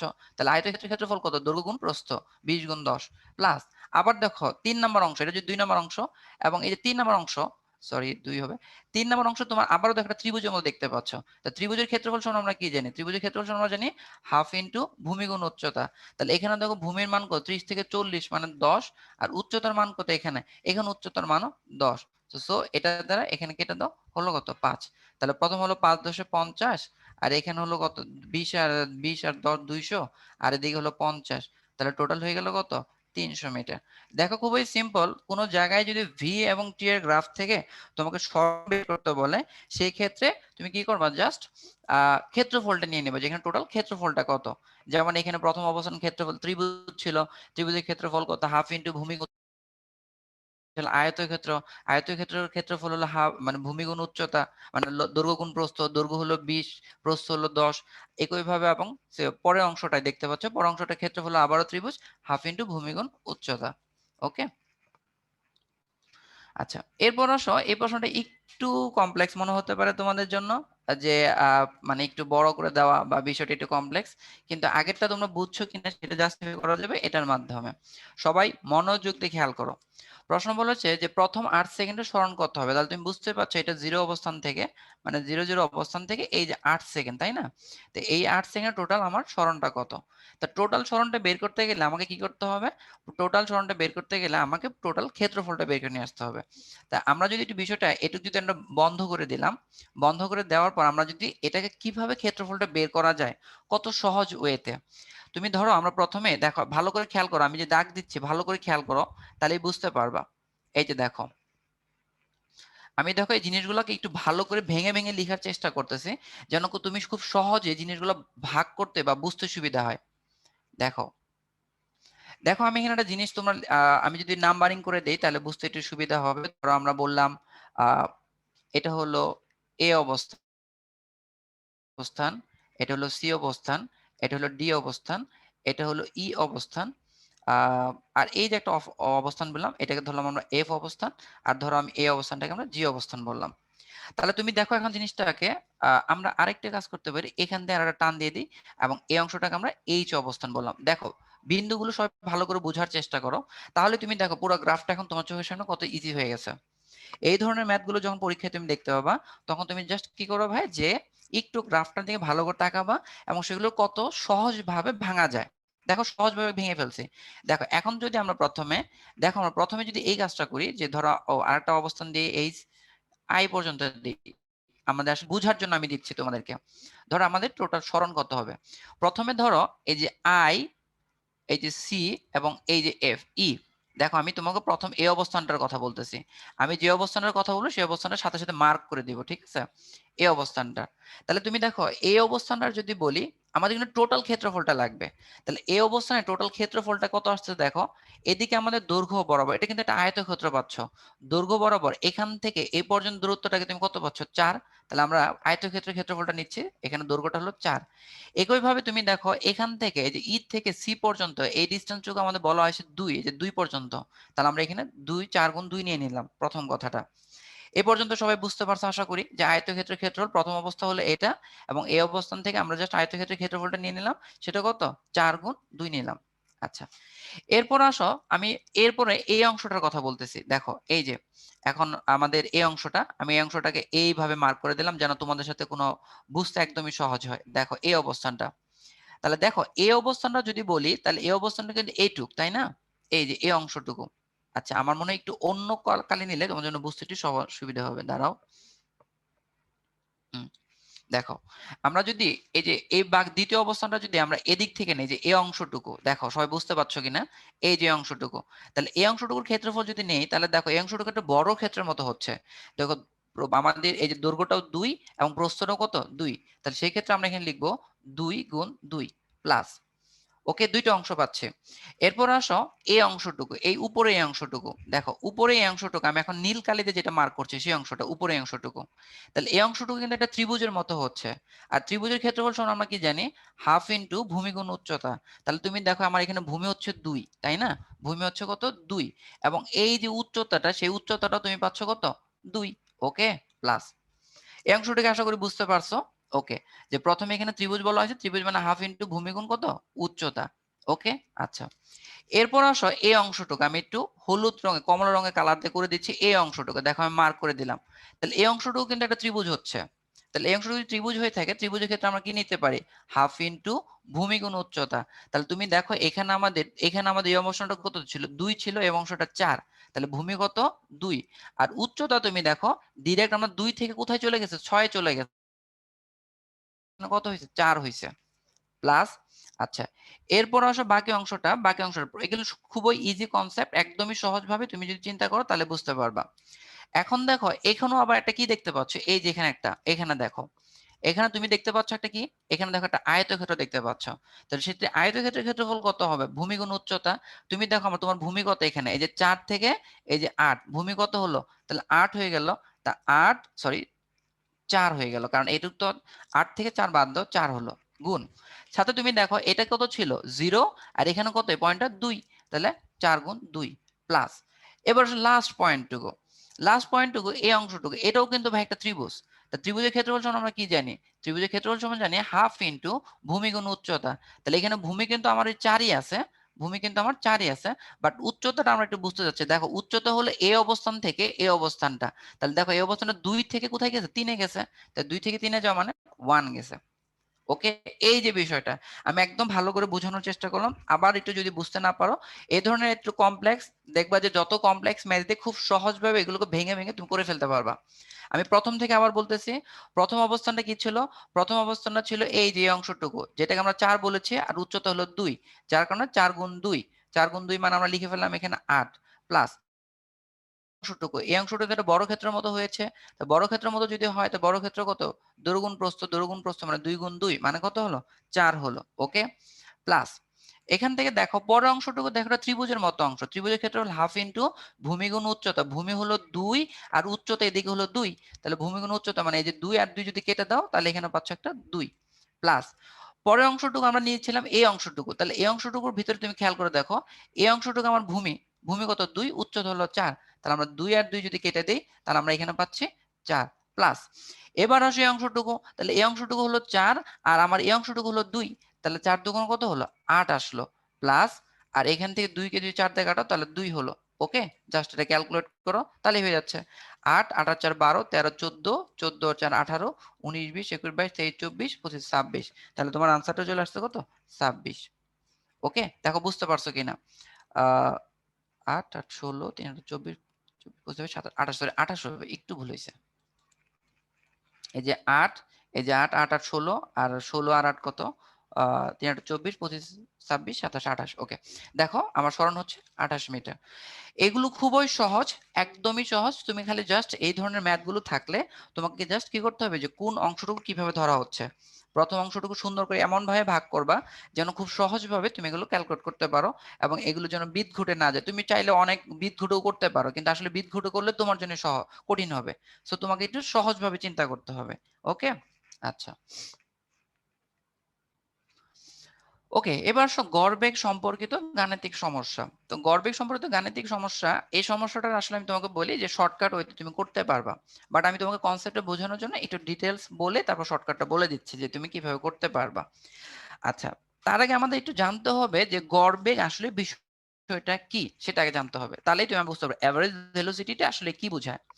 আচ্ছা, ধরো আমি আগে ম্যাথটার আগে এভারেজ ভেলোসিটির ডেফিনেশনটা যদি তোমাকে বলি, যে এভারেজ ভেলোসিটি হলো নিচে হলো, উপর হলো মোট দূরত্ব আর নিচে হলো মোট সময়। তুমি যদি মোট দূরত্বকে মোট সময় দিয়ে ভাগ করো, তাহলে তুমি গড় বেগ পেয়ে যাবা। ঠিক আছে? আচ্ছা, এবার আসো এই যে ম্যাথটা বলেছে সেই ম্যাথের কনসেপ্ট একটু বুঝে আমরা করি। বলেছে রাফি বাসা থেকে ঢাকা বিশ্ববিদ্যালয়, যে তার বাসা, আর এই যে ধরো ঢাকা বিশ্ববিদ্যালয়, রাফি বাসা থেকে ঢাকা বিশ্ববিদ্যালয় কত বেগে গেছে? আচ্ছা, এখানে একটু দাঁড়াও, লেখাটার মধ্যে ওকে। রাফি বাসা 6 মিটার পার সেকেন্ড বেগে গেছে। রাফি ঢাকা থেকে, যে রাফি বাসা থেকে এই যে ঢাকা বিশ্ববিদ্যালয়ে গেছে কত, আমরা এটাকে V1 ধরলাম, সেটা হলো 6 মিটার পার সেকেন্ড বেগে গেছে। এবং ছুটির পর সেখান থেকে 4 মিটার পার সেকেন্ড বেগে ফিরে আসে। তুমি দেখো রাফি বাসা থেকে ঢাকা বিশ্ববিদ্যালয়ে গেছে এবং ঢাকা বিশ্ববিদ্যালয় থেকে যখন আবার বাসা গেল তখন আবার গেল কত, 4 মিটার পার সেকেন্ড বেগে। ওকে, আচ্ছা, তাহলে এখন তুমি খেয়াল করো বিষয়টা হলো কি, যে প্রথম অবস্থায় সে যে দূরত্বটা অতিক্রম করেছে রাফি, দ্বিতীয় অবস্থায় ঠিক একই দূরত্ব অতিক্রম করেছে। কথাটা বুঝছো? মানে এই প্রশ্নের, এই ধরনের একটা প্রশ্ন পড়ে আমরা কি বুঝতে পারছি যে এখানে আমাদের দূরত্বটা একই, মানে প্রথম অবস্থায় যে দূরত্ব ছিল দ্বিতীয় অবস্থায় আমার দূরত্বটা একই হয়েছে। কথা বুঝছো? যেমন ধরো আমি বললাম বাসার থেকে কোথায় গেছে, ঢাকা বিশ্ববিদ্যালয়, আবার ঢাকা বিশ্ববিদ্যালয় থেকে বাসা। সো প্রথম অবস্থায় যে দূরত্ব ছিল দ্বিতীয় অবস্থায় একই দূরত্ব ছিল। যদি আমি বলি বাসার থেকে ঢাকা বিশ্ববিদ্যালয় পর্যন্ত দূরত্ব হলো ডি, এবং তাহলে ঢাকা বিশ্ববিদ্যালয় থেকে বাসা পর্যন্ত দূরত্ব, ভাই সেটাও তো ডি হবে, দূরত্ব একই। তাহলে দূরত্ব যদি আমার একই হয় তাহলে সেই ক্ষেত্রে আসলে গড় বেগের ইকুয়েশনটা কেমন হচ্ছে? যেমন আমরা যদি মোট দূরত্বটা বের করি রাফির, যে প্রথমে বাসা থেকে ঢাকা বিশ্ববিদ্যালয়ে গেল দূরত্ব কত, ডি, আবার ঢাকা বিশ্ববিদ্যালয় থেকে বাসায় ফিরে আসলো দূরত্ব কত, সেটা হলো আবার ডি। ওকে, এখন আসো মোট সময়। ধরো প্রথম অবস্থায় যেই ভেলোসিটিতে গেছে দ্বিতীয় অবস্থায় ভাই কিন্তু ওই একই ভেলোসিটিতে যেতে পারবে না, কারণ দেখো প্রথম অবস্থায় ভেলোসিটির মান বেশি ছিল, যার কারণে তোমার সময়টা কম লাগবে। তাহলে আমরা যদি বলি যে প্রথম অবস্থায় সময়টা হলো T1, ঠিক আছে, তাহলে দ্বিতীয় অবস্থায় ভেলোসিটি কম ছিল মানে সময়টা বেশি লাগবে। তাহলে এই ক্ষেত্রে আমাদের সময়ের মানটা আমরা বলে দিলাম ধরো T2। তাহলে T1 আর T2 কিন্তু ভিন্ন হবে। কারণ কি? কারণ ভেলোসিটি ভিন্ন। প্রথম অবস্থায় ভেলোসিটি বেশি ছিল যার কারণে সময় কম হবে, দ্বিতীয় অবস্থায় ভেলোসিটি কম মানে সময় বেশি হবে। তাহলে আমরা সময়টাকে যদি বলি এভাবে, যে প্রথম অবস্থায় বাসা থেকে ঢাকা ভার্সিটি যেতে তার সময় লাগছে T1, আর ঢাকা ভার্সিটি বাসা যেতে সময় লাগতেছে T2। ওকে, আচ্ছা, মনে রাখবা মানুষের চলা, মানে তারপর হলো ট্রেনের গতি, নৌকার বেগ, এগুলো সবই কিন্তু সমবেগে হয়। তাহলে আমরা যদি এই জিনিসটাকে সমবেগে একটু চিন্তা করি যে S সমান VT, ঠিক আছে, তাহলে প্রথমে ডি নিলাম, প্রথম অবস্থায় তার বাসা থেকে ঢাকার V1, আর এখানে একটা T1। তাহলে আমরা T1 সমান কি লিখতে পারি, T1 সমান লিখতে পারি ডি ভাগ V1, এই কথাটা লিখতে পারি T1 সমান। ওকে, একইভাবে আমরা T2 সমান কি লিখতে পারি, অর্থাৎ ঢাকা ভার্সিটি থেকে যখন বাসায় যাচ্ছে তখন আমার ডি মানে কি, দূরত্ব সরণ যেটা হচ্ছে সেটা, আর ভেলোসিটি হলো T2। তাহলে দেখো আমাদের এই যে গড় বেগের ইকুয়েশন আসলো উপরে ডি প্লাস ডি মানে 2D, আর টি সমান লিখতে পারি, টি সমান আমরা লিখতে পারি যে T1 সমান লিখতে পারি যে ডি ভাগ V1, আর T2 সমান লিখতে পারি ডি ভাগ V2। তো সো তুমি যদি এখান থেকে এই যে 2D, এখান থেকে যদি ডিটা তুমি কমন নিয়ে নাও ভাই, তাহলে 1 ভাগ এখানে পাচ্ছ V1 প্লাস 1 ভাগ V2, ঠিক আছে। তাহলে এই ক্ষেত্রে টি আর টিটা কেটে দাও, ঠিক আছে। এখন তুমি জাস্ট এটাকে করো, যে উপরে 2 থাকলো আর এখানে V1 আর V2 লসাগু নাও, V1 V2 আর V2 প্লাস V1, ঠিক আছে। এটাকে যদি তুমি একটু উল্টায় দাও তাহলে হচ্ছে 2V1 V2 ভাগ কত, V1 প্লাস V2। তো এটা হলো তোমার গড় বেগের ফর্মুলা। তো এই ফর্মুলা হলো ভাই শর্টকাট, এটাই ভাই আমাদের শর্টকাট। এইটাই হলো আমাদের শর্টকাট। যে শর্টকাটটা ভাই কি, শর্টকাটটা হলো এটাই। প্রত্যেকটা ম্যাথের তুমি যখন থিওরিটিক্যালি কনসেপ্ট গুলো ক্লিয়ার করে যখন লাস্ট লাইন পর্যন্ত যাবা, লাস্ট লাইনে যেটাই থাকবে ওটাই ভাই শর্টকাট। সো গড়বেগের শর্টকাট হলো এটা।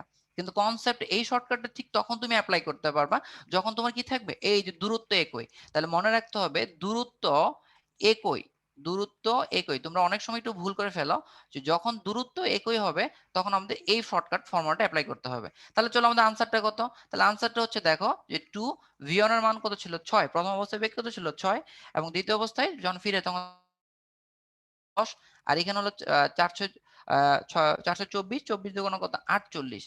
তা 48 কে তুমি 10 দিয়ে যখন ভাগ করবা তখন তোমার আনসারটা আসলো 4.8। এটাই হলো তোমার এখানে আনসারটা। তাহলে দেখো আমাদের শর্টকাট দিয়ে খুব সহজে, আমাদের পুরো ম্যাথ লাগে না, একদম সহজেই তোমরা কি করতে পারো, একদম খুবই সহজে অঙ্কটা করে ফেলতে পারো।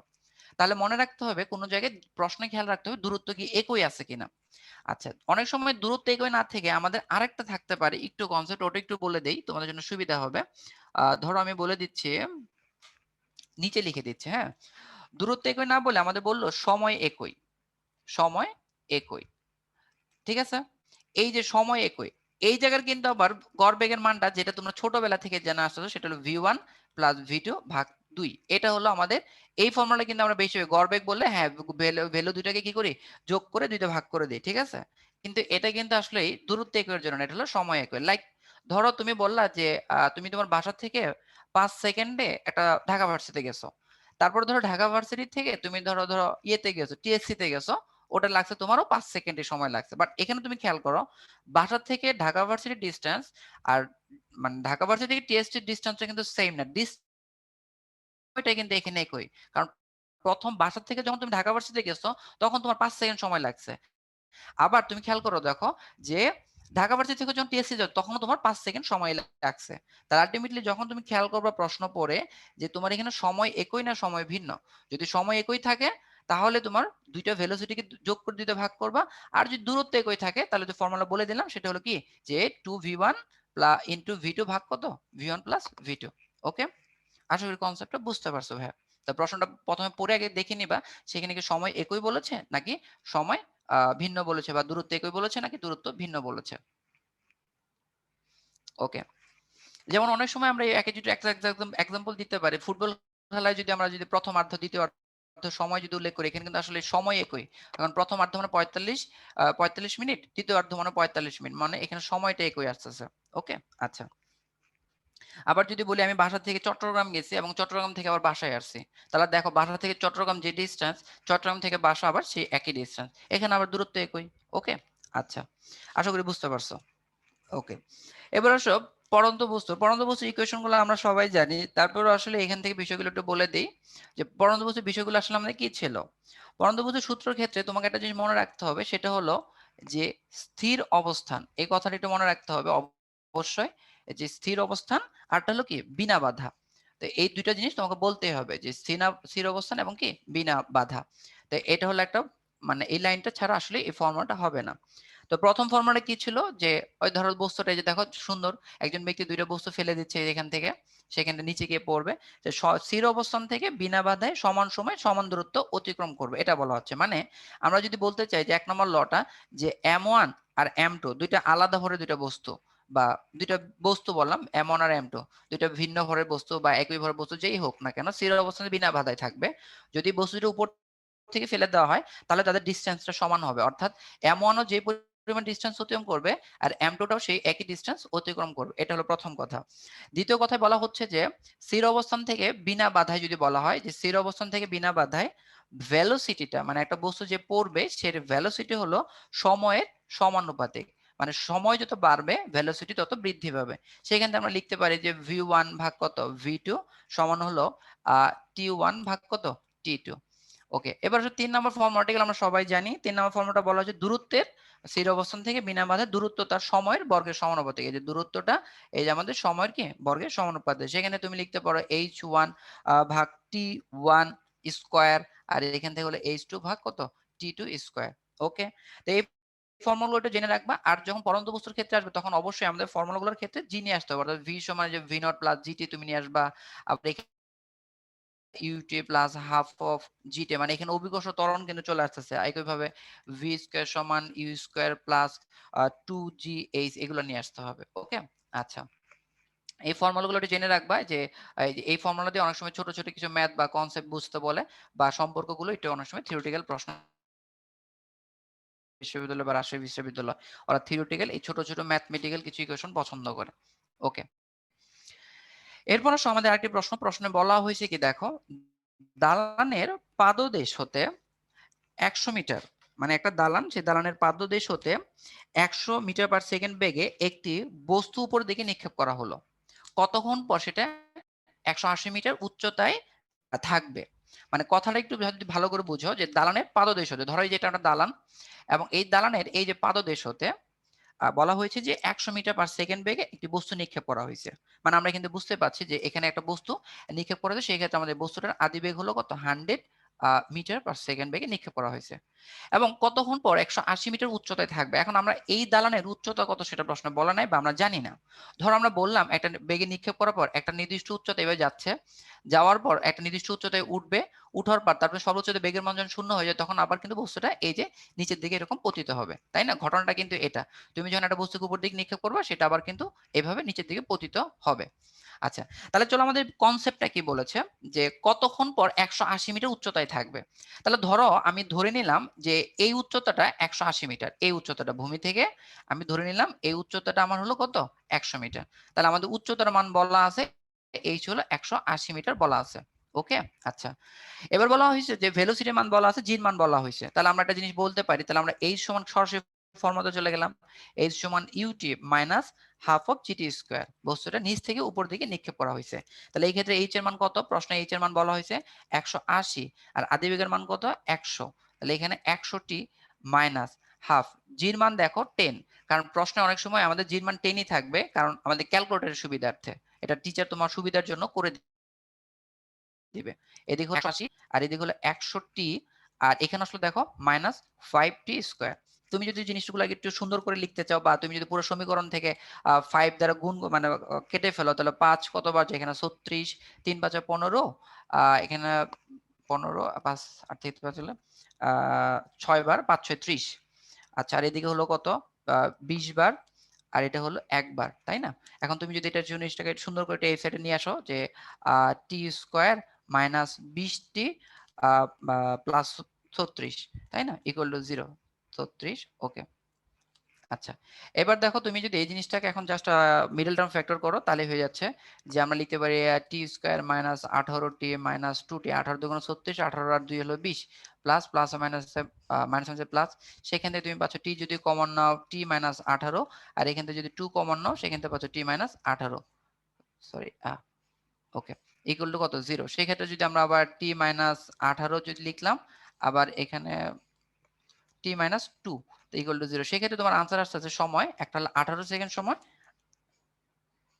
আচ্ছা, আর এটা হলো 2 সেকেন্ড সময়। ওকে, আচ্ছা, এই যে দুইটা সময়, এখন তোমরা বলতে পারো যে কোন সময়টা আমরা নিব, ঠিক আছে, কোন সময়টা আমরা নিব। ওকে, আচ্ছা, দেখো আমি তোমাদের বলি যে সময় কোনটা নিব, সেটা একটু বিষয়টা আমরা যদি বুঝতে চাই যে কোন সময়টা নেওয়া যায় আমাদের যৌক্তিক হবে বা কি হবে, তুমি একটু ভালো করে চিত্রটা লক্ষ্য করো ভাইয়া। এটা কিন্তু 180 মিটার উচ্চতা না? তাহলে প্রথমে যখন বস্তুটা নিক্ষেপ করা হয়েছে এখান থেকে এই পর্যন্ত উঠতে তার 2 সেকেন্ড সময় লাগছে। কয় সেকেন্ড? 2 সেকেন্ড। আবার বস্তুর এই উপর থেকে ঘুরে আসতে এখানে আরো 2 সেকেন্ড সাথে আরো অতিরিক্ত 16 সেকেন্ড সময় লাগছে। মানে 2 সেকেন্ড পর, প্রশ্ন কিন্তু বলেছে কতক্ষণ পর 180 উচ্চতায় থাকবে। তাহলে দেখো 2 সেকেন্ড পর 180 মিটার উচ্চতায় আছে, আবার দেখো অতিরিক্ত আরো 16 সেকেন্ড, মানে 2 আর 16 কত 18, তো সেই 18 সেকেন্ড পরও আরো কোথায় আসতেছে, এখানে উচ্চতায় আসতেছে। কথা বুঝতেছো? অর্থাৎ আনসার কিন্তু দুইটাই, 2 সেকেন্ড পরও তুমি পাচ্ছ 2 সেকেন্ড পর এই অবস্থান থেকে, আবার বাকি হলো 18 সেকেন্ড। যদি বলা হতো যে মানে 180 মিটার উচ্চতা থেকে পরবর্তীতে আবার ঘুরে আসতে কতটুকু সময় লাগে, সেই ক্ষেত্রে 16 সেকেন্ড, বাট তোমার প্রশ্ন কিন্তু বলছে কতক্ষণ পর, তাহলে 2 সেকেন্ড পর আবার কত 18 সেকেন্ড পর। ওকে, আচ্ছা, তোমাদেরকে একটু ব্রেক দিব, বাট আমি এই ম্যাথটা করানোর পর ব্রেকটা দিচ্ছি, ঠিক আছে, কারণ এই ম্যাথটার পর আমরা নতুন টপিকে যাব। তো আচ্ছা, এই ম্যাথটা করে দিচ্ছি, তারপর আমরা ব্রেকে যাব। ওকে, সবাই একটু ধৈর্য ধরো এই ম্যাথটার পরে। ওকে, দেখো প্রশ্ন বলা হয়েছে কি যে থেকে এটা বস্তু ছেড়ে দেওয়া হলো, 400 মিটার উচ্চতা থেকে একটা বস্তু তুমি কি করেছো, ছেড়ে দিছো, এবং একই সাথে পাদদেশ থেকে এক নিক্ষেপ করা হয়েছে। মানে এই যে দালানের কথা বললাম, এরা কতক্ষণ পর কোথায় মিলিত হবে, কথাটা বুঝতে পারছো? মানে কতক্ষণ পর আমরা এখানে কোথায় মিলিত হতে পারে। ধরো আমরা এই যে এটা দালানের কথা যদি একটু বুঝাই বলি, যে এই দালানের আমাদের উচ্চতাটা হলো, টোটাল উচ্চতাটা আমরা বললাম এইচ। ওকে, টোটাল উচ্চতাটা আমরা ধরে নিলাম এইচ। ওকে, দেখো একটু সবাই ভালো করে বুঝো, এই ম্যাথটার পরে তোমাদের ব্রেক দিব, সো একটু বুঝো। ওকে, ওকে, এই যে দেখো দালানের উচ্চতাটা আমার কত, দালানের উচ্চতাটা আমাদের এইচ, আর আমাদের বলা হয়েছে যে কত সময় পর, এর দুইটা কথা বলা হয়েছে, 400 মিটার, এইচ এর মান কিন্তু বলা আছে, এইচ এর মান কত বলেছে 400, তো এইচ এর মান আমাদের বলে দিছে, ছেড়ে দেওয়া হলো একই সাথে, দেখো উচ্চতা থেকে একটা উপর থেকে একটা বস্তু ফেলে দেওয়া হয়েছে, এবং একই সাথে পাদদেশ থেকে একটা বস্তু নিক্ষেপ করা হয়েছে। তাহলে আমরা যদি বলি এখান থেকে যে উপর থেকে একটা বস্তু যদি ফেলে দেওয়া হয়েছে, তাহলে উপর থেকে একটা বস্তু, এই যে উপর থেকে একটা বস্তু সরি ফেলে দেওয়া হলো, ধরো ওয়াই মিটার নিচে আসলো এখানে, ওকে, এই জায়গাটায়, আর একটা বস্তুকে এই যে নিচ থেকে একটা ভেলোসিটিতে নিক্ষেপ করা হয়েছে, এই নিচ থেকে যে ভেলোসিটি নিক্ষেপ করা হয়েছে সেই বস্তুটা একটা নির্দিষ্ট উচ্চতায় গিয়ে এই জায়গায় ধরো মিলিত হলো, কোথায় মিলিত হয়েছে, এই জায়গাটায় মিলিত হয়েছে। কথাটা বুঝছো? তাহলে উপর থেকে ওয়াই মিটার নিচে মিলিত হয়েছে, আর নিচ থেকে ধরো আমরা বললাম এইচ মিটার, যে ছোট হাতের একটা এইচ মিটার নিচে মিলিত হয়েছে।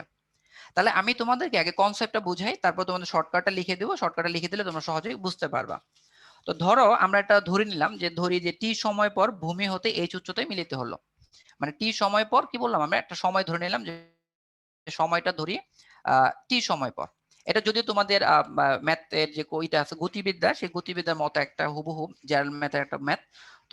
তো দেখো আমি কনসেপ্টটাকে বুঝাই দিই, তারপর তোমাদের বুঝাচ্ছি বিষয়টা। ধরো উপর থেকে বস্তুটার জন্য আমরা যদি বলি উপর থেকে বস্তুটার জন্য যে y সমান UT plus half of GT square, এটা আমরা বললাম। তো উপর থেকে একটা স্থির অবস্থায় ফেলে দেওয়া হয়েছে, সেক্ষেত্রে y সমান আমরা লিখতে পারি হাফ অফ জিটি স্কোয়ার, এটাকে আমি 1 নং সমীকরণ দিয়ে দিলাম। এরপর আসো নিচ থেকে যে কথাটা, মানে আমরা ছোট হাতের এইচটা আসলে কি, ছোট হাতের এইচটা দেখো টোটাল এইচ থেকে যদি আমরা ওয়াই বাদ দিই তাহলেই না ভাইয়া, যে টোটাল এইচ থেকে যদি ওয়াই বাদ দিই তাহলে ছোট হাতের এইচ। তা নিচ থেকে জন্য আমরা বলতে পারি কি, সেটা হলো যে দেখো যে UT minus half of GT square, কারণ এটা নিচ থেকে নিক্ষেপ করা হয়েছে, তাই না? আগে উপরটা ছিল পজিটিভ, এটা নিচ থেকে নিক্ষেপ করার কারণে এটা নেগেটিভ হয়েছে। এখন তুমি এখান থেকে খেয়াল করো ভাই যে এই লাইনটা, তা আমরা এখান থেকে কি লিখতে পারি, এখান থেকে হলো এইচ মাইনাস, দেখো 2 নং সমীকরণে আমার কিন্তু y এর মান বের করে রাখছে হাফ অফ জিটি স্কোয়ার। তো 2 নং সমীকরণে যদি আমরা হাফ অফ জিটি স্কোয়ারটা লিখি, আবার এখানে তুমি একটা জিনিস খেয়াল করে দেখো, এখানে হলো ভি নট টি, এখানে minus half of GT square পাচ্ছে। তাহলে এই যে minus half of GT square, এই মাইনাস হাফ অফ জিটি, এটা কিন্তু দোনো পক্ষ থেকে কাটা যাচ্ছে। তাহলে আলটিমেটলি এখানে তুমি পাচ্ছ কত, আলটিমেটলি এখান থেকে পাচ্ছ যে এইচ সমান ভি নট টি, আদিবেগ ভাগ টি। তো সেখান থেকে আমাদের সময়টা হবে এইচ কে ভি নট দিয়ে আমরা ভাগ করব।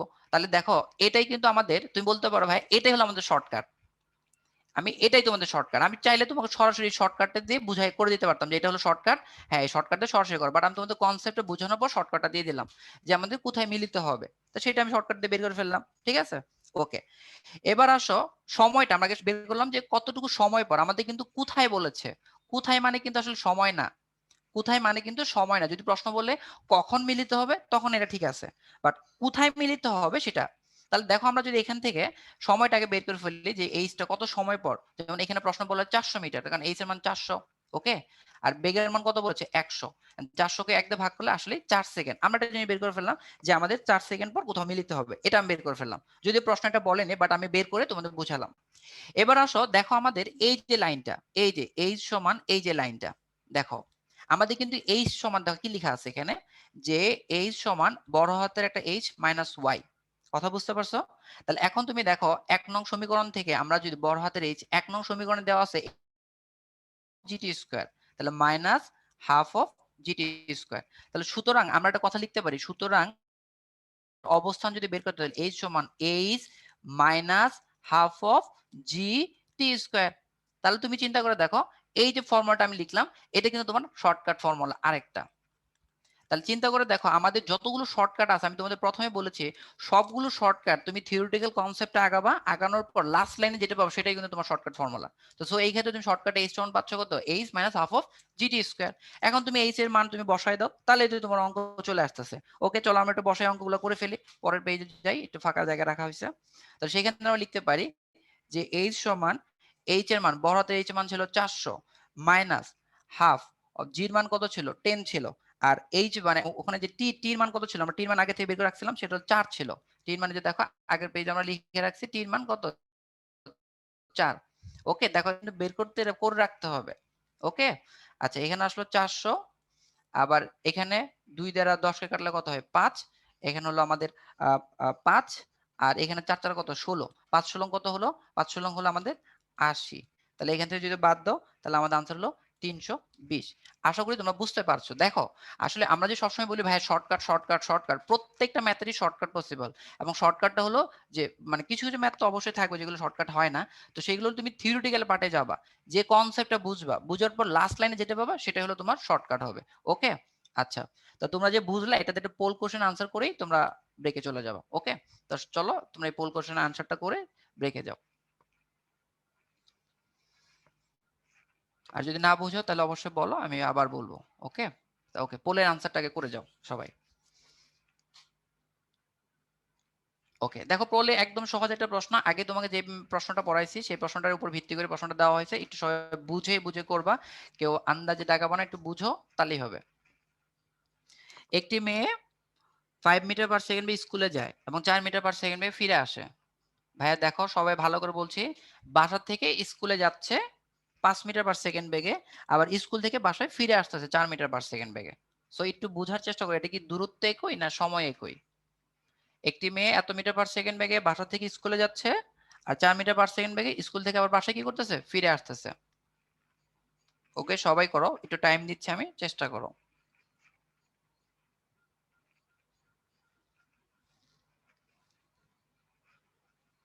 ওকে, আচ্ছা আমি পোলটাকে এন্ড করে দিলাম। হ্যাঁ, আচ্ছা এবার তোমাদেরকে আমি রেজাল্টটা শেয়ার করে দিলাম।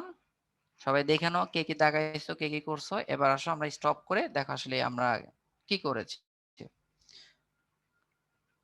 আচ্ছা দেখো তোমরা, আমি প্রশ্নটা আগের ম্যাথটা আবার বলবো, যদি প্রবলেম হয় আবার বলবো, সমস্যা নাই। দেখো যে এখানে বলা হয়েছে আমার মেয়েটার গড় বেগ, তাই না? তো গড় বেগ ভাই দেখো বিষয়টা খেয়াল করো, মেয়েটার বাসা স্কুল, মেয়েটাই এত বেগে স্কুলে যাবে, স্কুল থেকে বেরোবে। আমরা যদি স্কুল থেকে বাসা থেকে তো স্কুলে যাবে, বাসা আর স্কুল। আচ্ছা, বাসা থেকে স্কুলে গেছে, স্কুল থেকে ফিরে এসেছে, তাহলে তো এখানে বাসা থেকে স্কুল পর্যন্ত যে ডিস্টেন্সটা, স্কুল থেকে বাসা পর্যন্ত সেই একই ডিস্টেন্স। প্রথমে গেছে 5 মিটার পার সেকেন্ড বেগে, পরবর্তী ফিরে আসছে কত 4 মিটার পার সেকেন্ড বেগে। তাহলে এখন তো ডিস্টেন্স চেক, ওই ডিস্টেন্স চেক হলে আমরা ফর্মুলা কি জানি, 2 v1 v2 ভাগ কত v1 প্লাস কত v2। তাহলে 2 v1 এর মান কত 5, v2 এর মান কত 4, আর এখানে 5 আর 4 কত যোগ 9, এখানে কত 4 5 20, 20 দুগুণ কত 20 ভাগ 9। এখন জাস্ট এটা তুমি করলে একদম সহজভাবে ভাগ করো। 4 নং কত 36, আর এখানে একটা 4 নিয়ে আসলে একটা দশমিক, একটা শূন্য, আবারও 4 নং কত 36। তাহলে আলটিমেটলি বুঝেই ফেলছে তোমার আনসারটা আসলে 4.4 এর মতো হবে। দেখো কাছাকাছি আনসার, কারণ কাছাকাছি আনসার অনেক সময় থাকবে, কারণ এই ভাগগুলো খুবই সহজ, খুবই ইজি। ওকে, আচ্ছা তোমরা অনেকেরই হয়তো একটু দেখতেছি যে একটু হয়তো প্রবলেম হচ্ছে, আগের ম্যাথটা বুঝো নাই।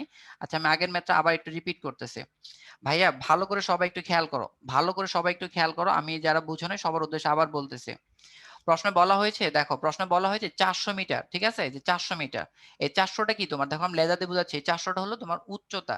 একটি বস্তু রাখা হচ্ছে একই সাথে, এই 400 মিটার উপর থেকে তুমি একটা বস্তুকে নিচের দিকে ছুঁড়ে মারবা, ঠিক আছে? তাহলে তুমি চিন্তা করে দেখো, তোমার একটা বস্তুকে যদি তুমি নিচের দিকে ছুঁড়ে মারো, তাহলে এই যে উপর থেকে যদি একটা বস্তুকে নিক্ষেপ করেছো, তাহলে এই বস্তুটা আমি বললাম এটা তো স্থির অবস্থান থেকে নিক্ষেপ করে, তাহলে এখান থেকে কতটুকু ধরে, আমি বললাম এখান থেকে y মিটার নিচে একটা বস্তু আসলো, ঠিক একই সাথে এখান থেকে আরেকটা বস্তুকে তুমি v বেগে নিক্ষেপ করেছো, একটা v বেগে নিক্ষেপ করেছো।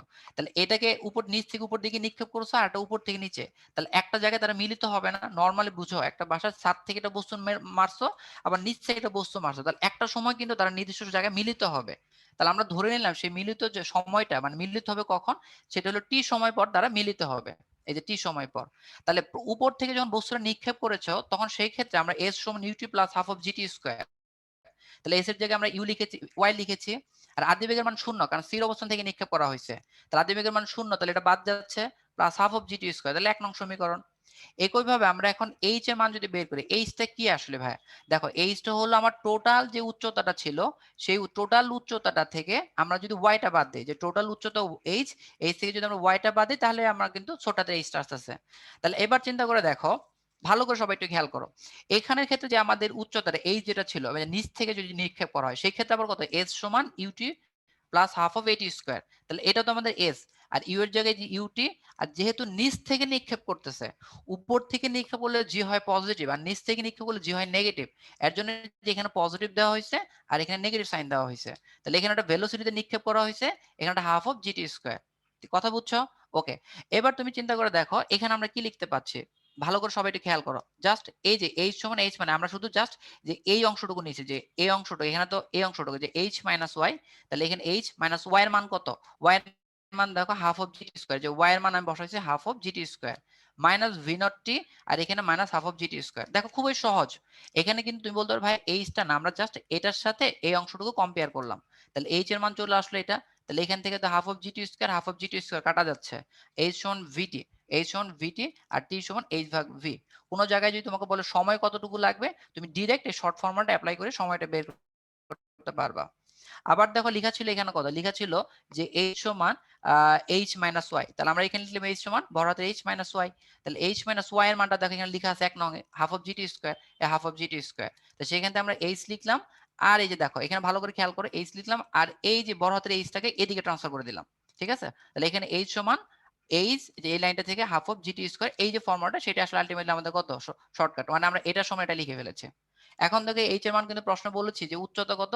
উচ্চতা হলো 400 মিটার আর বাকি জির মান ছিল আর টির মান তো আমরা আগে বের করে রাখলাম। সো জাস্ট ক্যালকুলেশন করলাম আমার আনসার চলে আসলো। আশা করি বুঝতে পারছো। যদি বুঝতে না পারো তাহলে ভাই অবশ্যই আবার প্রশ্ন করো, আবার চেষ্টা করো বোঝানোর। আর হলো যে ক্লাস শেষে তো অবশ্যই স্লাইডার ভিডিওটা পেয়ে যাবে। তখন আবার দেখলে বুঝতে পারবা। ওকে। তোমাদের এখন একটা ব্রেক টাইম।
ভাইরা চলে আসো, যারা এখনো দূরে কোথাও আছে তারা চলে আসো। চলো আমরা আবার শুরু করে দিচ্ছি, ঠিক আছে?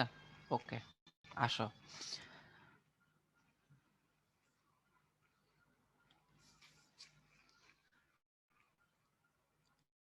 ওকে, তো দেখো এখন হলো আমাদের ব্রাশ।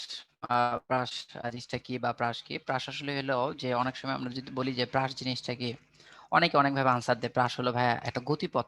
আবার অনেকে বলে ভাই ব্রাশ হলো যে একটা এরকম একটা বস্তু নিক্ষেপ করবো যে কার বাকারে যাবে ওইটা। কিন্তু না, আসলে ব্রাশ হলো একটা বস্তু।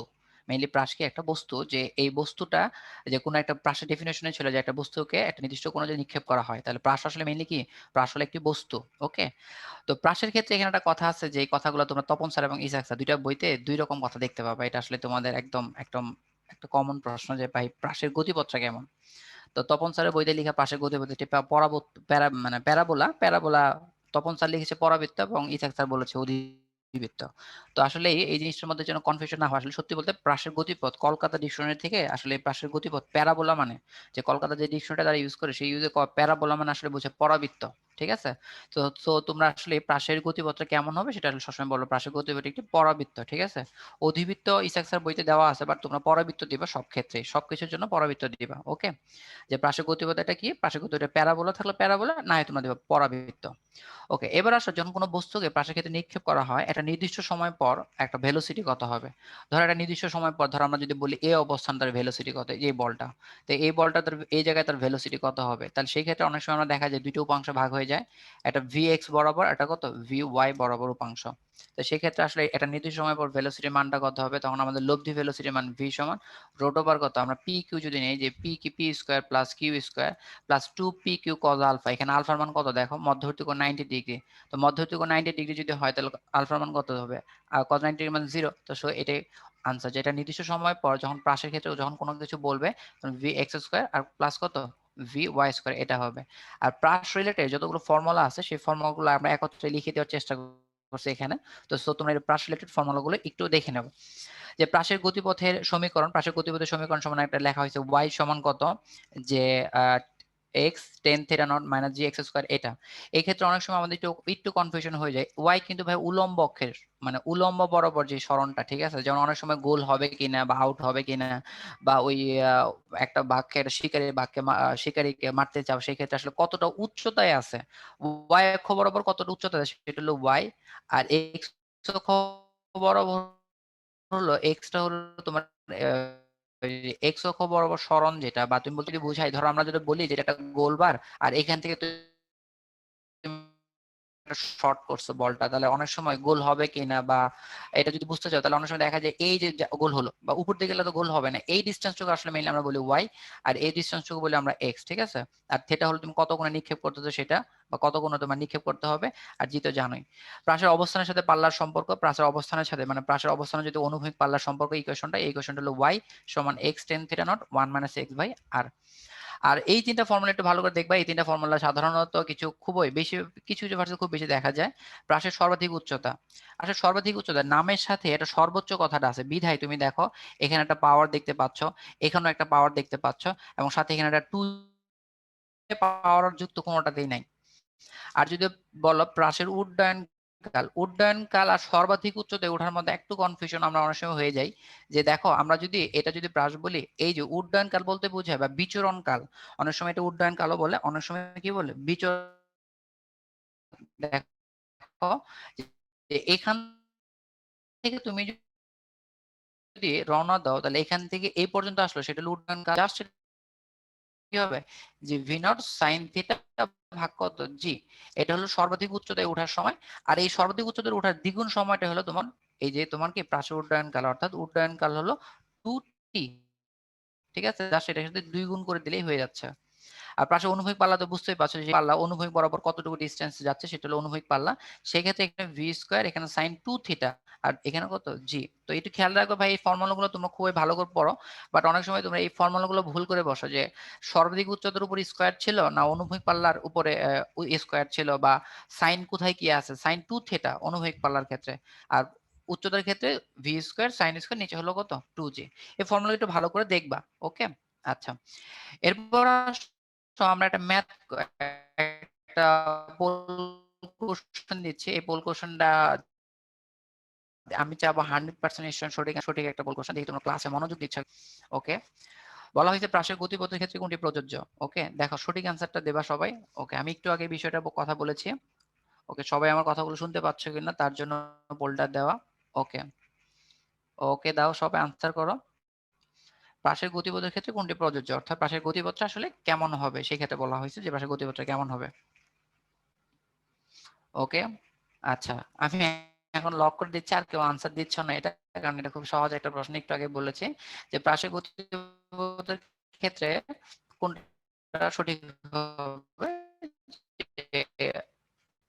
সঠিক আনসারটা তোমরা এবার 94% সঠিক আনসার দিছো, সেটা হলো পরাবৃত্ত।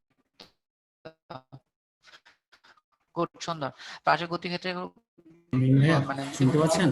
গতিপথের আপনারা শুনতে পাচ্ছেন? পরাবৃত্ত। তবে এখানে একটা জিনিস হ্যাঁ ভাইয়া, আমাদের আমি ক্লিয়ারলি শুনতে ভাইয়া, ভাইয়া আপনি একটু নেট প্রবলেম হ্যাঁ হচ্ছে ভাইয়া, কথা আটকা আটকা আসতেছে ভাই, একটু দেখবেন। হ্যালো হ্যাঁ ভাই, আপনার একটু হ্যালো। নেট প্রবলেম হচ্ছে ভাই, কথা আটকা আটকা আসতেছে, একটু দেখবেন। ও আচ্ছা আচ্ছা, মানে কথা কি ক্লিয়ার না? না না ভাই, তখন কথা ক্লিয়ার ছিল আচ্ছা আচ্ছা, না, আমি আপনি দেখতেছি একটু ভাই। আচ্ছা আচ্ছা, আমি দেখতেছি।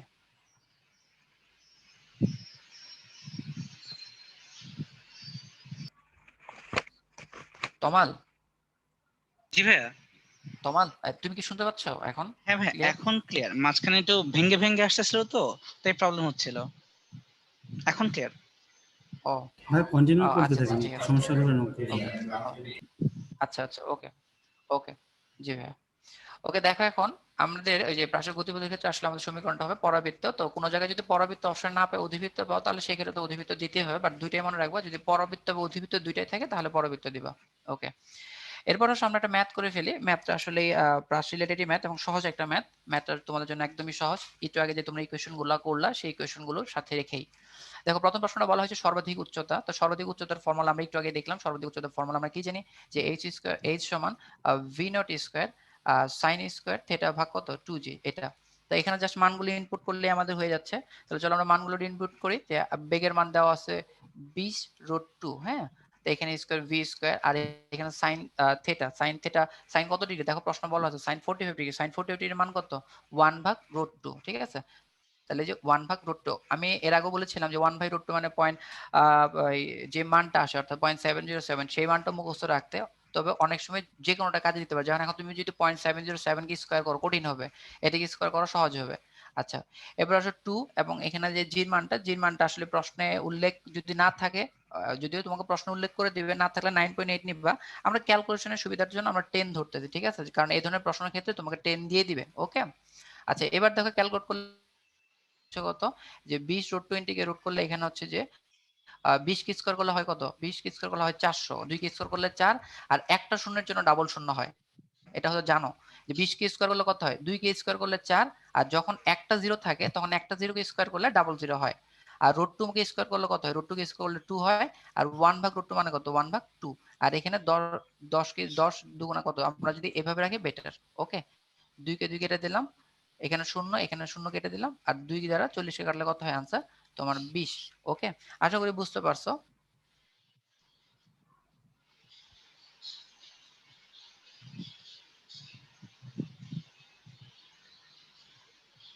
সাউন্ড হচ্ছে কোথায় যেন, যাই হোক। আচ্ছা, দেখো এরপর আসো, পরের প্রশ্নটা হলো সর্বাধিক উচ্চতা যদি আমরা বের করতে চাই, যে সর্বাধিক উচ্চতায় ওঠার সময়টা। তাহলে দেখো সর্বাধিক উচ্চতায় ওঠার সময়, আর আমরা যদি বলি যে শুধু একটাই পার্থক্য ছিল, সেটা ছিল একটাতে ছোট হাতে টি ছিল, তাই না? তাহলে সর্বাধিক উচ্চতায় ওঠার সময়টাকে যদি আমরা একটা ছোট হাতে টি দিয়ে কাউন্ট করি, আর ছোট হাতের টি সমান আমরা লিখতে পারি V naught sine theta not ভাগ কত জি, এটা ছিল ফর্মুলা। তাহলে সেক্ষেত্রে আমরা ভি নটের মানটা কত দেখতে পাচ্ছি, দেখো সেক্ষেত্রে আমরা ভি নটের মানটা দেওয়া আছে যে 20√2, আর সাইন 45 ডিগ্রির মান কত, 1/√2, জি এর মান কত, 10 হলো 2 সেকেন্ড। ওকে, আচ্ছা এরপরে প্রশ্ন বলা হয়েছে আমাদের অনুভূমিক পাল্লাটা কত হবে। ঠিক আছে, অনুভূমিক পাল্লাটা কত হবে, আমরা পরের পেজে অনুভূমিক পাল্লাটা বের করে ফেলতেছি। গ নম্বর প্রশ্নটা অনুভূমিক পাল্লাটা কত হবে।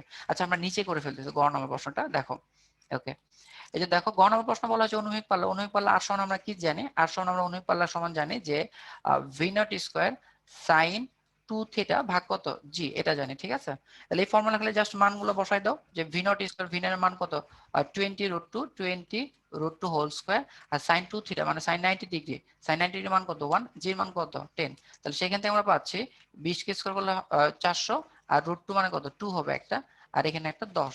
ওকে, আশা করি বুঝতে পারতেছো। তো এখান থেকে যদি শূন্য আর একটি শূন্য কেটে দিই, 40 দিয়ে কত হবে 80 মিটার। তো সো দেখো মানগুলো এমন ভাবে থাকবে যে মানগুলো খুব সহজেই তুমি আনসার করতে পারবা।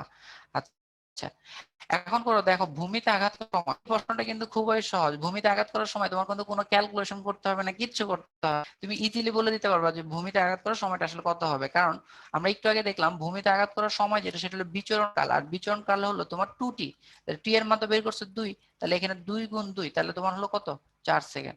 আশা করি অঙ্কটা বুঝতে পারতেছো, খুবই সহজ অঙ্ক। তোমাকে অনেক সময় একদমই সহজভাবে অঙ্কগুলো করতে হবে, কমপ্লেক্স তুমি কমপ্লেক্স হয়ে যাবা। ওকে, এরপর বলা হয়েছে 2 সেকেন্ড পর তাদের বেগ কত হবে। ওকে, বেগের মানটা বের করতে চাই, তাই না? তো 2 সেকেন্ড পর আমাদের বেগের মানটা কত হচ্ছে দেখো। আমরা যদি বললাম ধরো 2 সেকেন্ড পর বস্তুটা এখানে, আজ প্রশ্নটা কি ছিল দেখো, প্রশ্নটা হলো 2 সেকেন্ড পর বেগ কত, তাহলে 2 সেকেন্ড পর বেগের মান কত, তাহলে আচ্ছা এখানে যদি আমরা বেগের মানটা বের করতে চাই এই অবস্থানে, ঠিক আছে, এই অবস্থানে আমাদের বেগের মানটা কত, তাহলে এখানে কিন্তু আমরা একটু আগে দেখলাম এই জন্য দুইটা ইকুয়েশন ছিল, তাই না? তো দুইটা ইকুয়েশন ভাইয়া, ছিল হ্যাঁ ভাই। ভাই একটু সাউন্ডটা একটু দেখবেন, হ্যাঁ স্টুডেন্ট অনেকে বলতেছে সাউন্ডের প্রবলেম। হ্যাঁ, তো আমার কাছে মনে আচ্ছা হচ্ছে ভাই, কথাটা একটু কেটে কেটে আসতেছে। হ্যাঁ, তো চেক করে আচ্ছা নেবেন। ভাই আমি একটু দেখতেছি, দাঁড়ান। আচ্ছা ঠিক আছে। দাঁড়ান একটু দেখতেছি।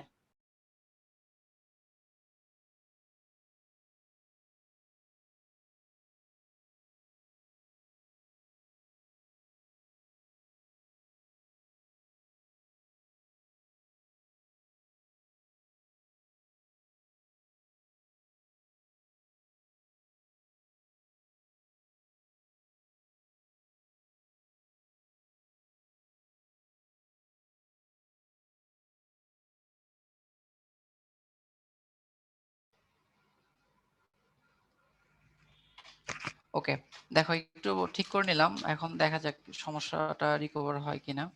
দেখো সরি ভাইরা, দেখো 2 সেকেন্ড পর আমাদের বেগের মানটা কত হবে। এখানে বেগের মানটা আসলে দুই ভাবে আসতে পারে, যদি তোমাকে বলে যে 2 সেকেন্ড পর বেগ কত, আর একটা বলে যদি ও মানে সর্বোচ্চ উচ্চতায় 2 সেকেন্ড পর বেগের মান কত। তো প্রশ্নটা আসলে সর্বোচ্চ উচ্চতায় 2 সেকেন্ড পর বেগের মান কত। তাহলে সর্বোচ্চ উচ্চতায় তুমি চিন্তা করে দেখো, আমরা যদি লিখি যে v সমান কত √ওভার vx স্কয়ার প্লাস কত vy স্কয়ার। তো সর্বোচ্চ উচ্চতায় আমার যদি বেগের মানটা কত 2 সেকেন্ড পর যে সর্বোচ্চ কত হবে, তাহলে তুমি চিন্তা করে দেখো এই অবস্থানে vx টা হলো এদিকে আর vy টা হলো এদিকে। তো সর্বোচ্চ উচ্চতায় আমাদের এই বেগের মানটা কিন্তু, যদি বেগের মানটা 0 এটার কারণে হয় কারণ সর্বোচ্চ যদি বেগ থাকতো তাহলে বস্তুর আরো উপরে যেত।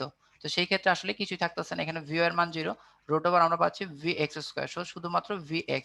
তাহলে x অক্ষ বরাবর উপাংশের মান কত, x অক্ষ বরাবর আমরা উপাংশের মান লিখতে পারি কত v0 cos থিটা নট, এটা হবে। তাহলে এখন তুমি চিন্তা করে দেখো v0 এর মান কত, প্রশ্ন বলা হয়েছে v0 এর মান v√2, আর এখানে cos 48 এর মান কত, cos 48 এর মান 1/√2। সো এখানে হচ্ছে আনসারটা কত 20। তো সো উলম্ব মানে 2 সেকেন্ড পর সাধারণত বলা হয়েছে এটা উলম্ব অবস্থানে হবে, যে উলম্ব অবস্থায় মানে যে তোমার একদম তোমার সর্বোচ্চ উচ্চতাটা হবে প্রশ্নে, যে সর্বোচ্চ উচ্চতায় তোমার বেগের মানটা কত হবে, সর্বোচ্চ উচ্চতায় আমার বেগের মানটা এত হবে। ঠিক আছে, এরপর প্রশ্ন উত্তর ছিল যে 2 সেকেন্ড পর অনুভূমিক কোণ কত উৎপন্ন করবে, এটা ছিল আমাদের প্রশ্নটা। যদি প্রশ্নটা আমরা যদি বুঝে থাকি 4 নম্বর প্রশ্নটা, যে 2 সেকেন্ডে উম্মন আমার প্রশ্ন ছিল যে 4 নম্বর প্রশ্নটা ছিল যে 2 সেকেন্ড পর অনুভূমিকের সাথে উৎপন্ন করলে আমাদের প্রশ্ন করতে হয় না যে অনুভূমিকের সাথে, তুমি চিন্তা করে দেখো সর্বোচ্চ উচ্চতায় যদি বলা হয় এখানে কিন্তু আহ 2 সেকেন্ড পর তো সর্বোচ্চ উচ্চতায়, এই সর্বোচ্চ উচ্চতায় আমাদের অনুভূমিকের সাথে কোনটা উৎপন্ন করতে সেটা কিন্তু আলটিমেটলি কত উৎপন্ন হচ্ছে দেখা,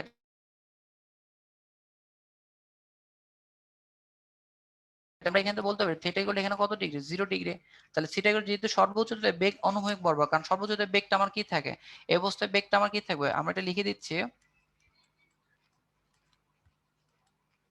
সর্বোচ্চ উচ্চতায় বেগ অনুভূমিক বরাবর।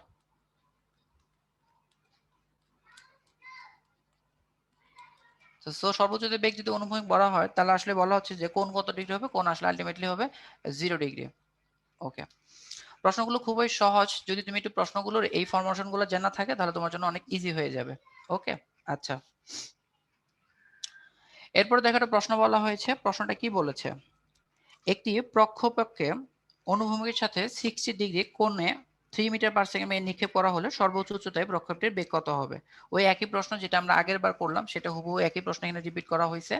যে প্রশ্ন বলা হয়েছে কি যে সর্বোচ্চ উচ্চতায় প্রক্ষেপটির বেগ কত হবে, মানে একটা প্রাস যদি বলা হয় সেই প্রাসের ক্ষেত্রে বলা হয়েছে যে এখানে একটা কোণে নিক্ষেপ করা হয়েছে এবং সেই কোণের মানটা আমাদের প্রশ্ন বলেছে কত ডিগ্রি, 60 ডিগ্রি কোণে নিক্ষেপ করা হয়েছে এবং সাথে বলা হয়েছে যে আমাদের ভি নট যেটা আদি বেগ যদি বলি সেই ভি নটের মান বলা হচ্ছে 3 মিটার পার সেকেন্ড বেগে। ঠিক আছে, নিক্ষেপ সর্বোচ্চ উচ্চতায় প্রক্ষেপটির বেগ কত হবে, যে একইভাবে সর্বোচ্চ উচ্চতায় যদি আমরা বের করতে যাই, সর্বোচ্চ উচ্চতায় একটু আগে লিখলাম যে নির্দিষ্ট সময় একটা বেগের মান হবে সেটা হলো ভি এক্স স্কোয়ার প্লাস কিন্তু ভি ওয়াই স্কোয়ার। এখানে বলো সবসময় সর্বোচ্চ উচ্চতায় বলার কারণে সুবিধা, কারণ কি তুমি যদি ভি ওয়াই এর মান যদি বের করতে হবে সর্বোচ্চ উচ্চতা ছাড়া যদি অন্য জায়গায় হয় তাহলে ভি ওয়াই এর মান যেমন ভি এক্স সমান আমরা বের করতেছি কত, যে ভি নট কস থিটা, একইভাবে ভি ওয়াই এর জন্য বের করতে হবে V naught sine theta minus GT. মানে কথাটা বুঝছো, আমি যদি একটু এখানে লিখে দেই, যদি তোমাকে যদি ভি ওয়াই এর মান বের করতে হয় কখনো, ঠিক আছে, বেশিরভাগ প্রশ্নেই তোমাকে মানে সর্বোচ্চ উচ্চতাই বলবে, কারণ সেই ক্ষেত্রে সর্বোচ্চ উচ্চতায় ভি ওয়াই এর মান 0 হয়ে যাবে, কারণ এখানে কিন্তু সর্বোচ্চ বেগ যে মানে উচ্চতায় বেগের মান 0 ওয়াই অক্ষ বরাবর যদি থাকতো, যদি কোনো বেগ থাকতো তাহলে বস্তুটা আরো উপরে যেত। তাহলে সেই ক্ষেত্রে আমরা যদি এই প্রশ্নটার জন্য বলি তাহলে আলটিমেটলি এই প্রশ্নটা হুবহু আগের যে প্রশ্নটা সেটার মতোই, অর্থাৎ ভি এক্স বরাবর, তাই না? তো এখন তুমি চিন্তা করে দেখো, যদি তোমার সর্বোচ্চ উচ্চতা না থেকে অন্যটা থাকতো তাহলে কিন্তু তোমার এখানে আবার V naught sine theta minus GT বলতে হতো একটা, ঠিক আছে। যদি তোমাকে একটা সর্বোচ্চ উচ্চতার কথাটা যদি না থাকতো সেই ক্ষেত্রে আবার জির মান বসাতে হবে, টির মান বসাতে হবে, কজের মান বসাতে হবে, কমপ্লেক্স থাকে। সাধারণত তুমি দেখো ঢাকা ভার্সিটি 2016 প্রশ্নটাতে ওরা প্রশ্নটা উল্লেখ করে দিবে, বেশিরভাগ প্রশ্নে তোমার উল্লেখ করে দিবে যে সর্বোচ্চ উচ্চতা, বেশিরভাগ প্রশ্নে এটা থাকবে। আর যদি কখনো না থাকে তাহলে তোমাকে এই ফর্মুলা দিয়ে ওয়াই এর মান বের করতে হবে, ঠিক আছে, যদি না থাকে। তবে আমি বলি বেশিরভাগ সময় থাকবে, যদি না থাকে তাহলে এটা দিয়ে আবার ওয়াই এর মানটা বের করতে হবে। যেমন এখানে আমরা ভি ওয়াই এর মান আমরা 0 ধরে নিছি, যার কারণে এখানে ভি এক্স হচ্ছে। এখন এক্স অক্ষ বরাবর উপাংশের মান কত, ভি নট কত কস থিটা, ঠিক আছে, এক্স অক্ষ বরাবর উপাংশ মানে বলতো ফর্মুলা কিন্তু এটা যে আমরা কই থেকে লিখলাম ভি সমান ইউ প্লাস জিটি, এটা ঠিক আছে। সেখান থেকে ভি এর যে উপাংশ সেই উপাংশ লিখলাম, আর অনুভূমিক অক্ষ বরাবর জি এর মান কত হবে, অনুভূমিক অক্ষ বরাবর জি এর মান 0 হবে, বিধায় আসলে এখানে জি এর মানটা কত, আদিবেগের মান হলো কত, আদিবেগের মান আমাদের দেওয়া আছে 30, আর এখানে বলা হয়েছে cos কত ডিগ্রি, cos হলো কত ডিগ্রি 60 ডিগ্রি, cos 60 এর মান কত, sin 30 ডিগ্রি, আর cos 60 এর মান 1 সো হাফ, তাহলে এটাতে ভাগ করলে 3/2 মানে 1.5, এটাই তোমার আনসারটা। তো কথাটা একটু ভালো করে সবাই বুঝে নাও যে ভাইয়া সর্বোচ্চ উচ্চতায় বললে আসলে এই ফর্মুলাটা আমরা ইউজ করব, আর যদি সর্বোচ্চ উচ্চতা না বললে যদি ওয়াই বলে যে মানে সর্বোচ্চ উচ্চতা নাই যে কোনো অবস্থানে আছে তাহলে কিন্তু তোমার এখানে যে ভি ওয়াই এর মানটা ইউজ করতে হবে। ওকে, আচ্ছা।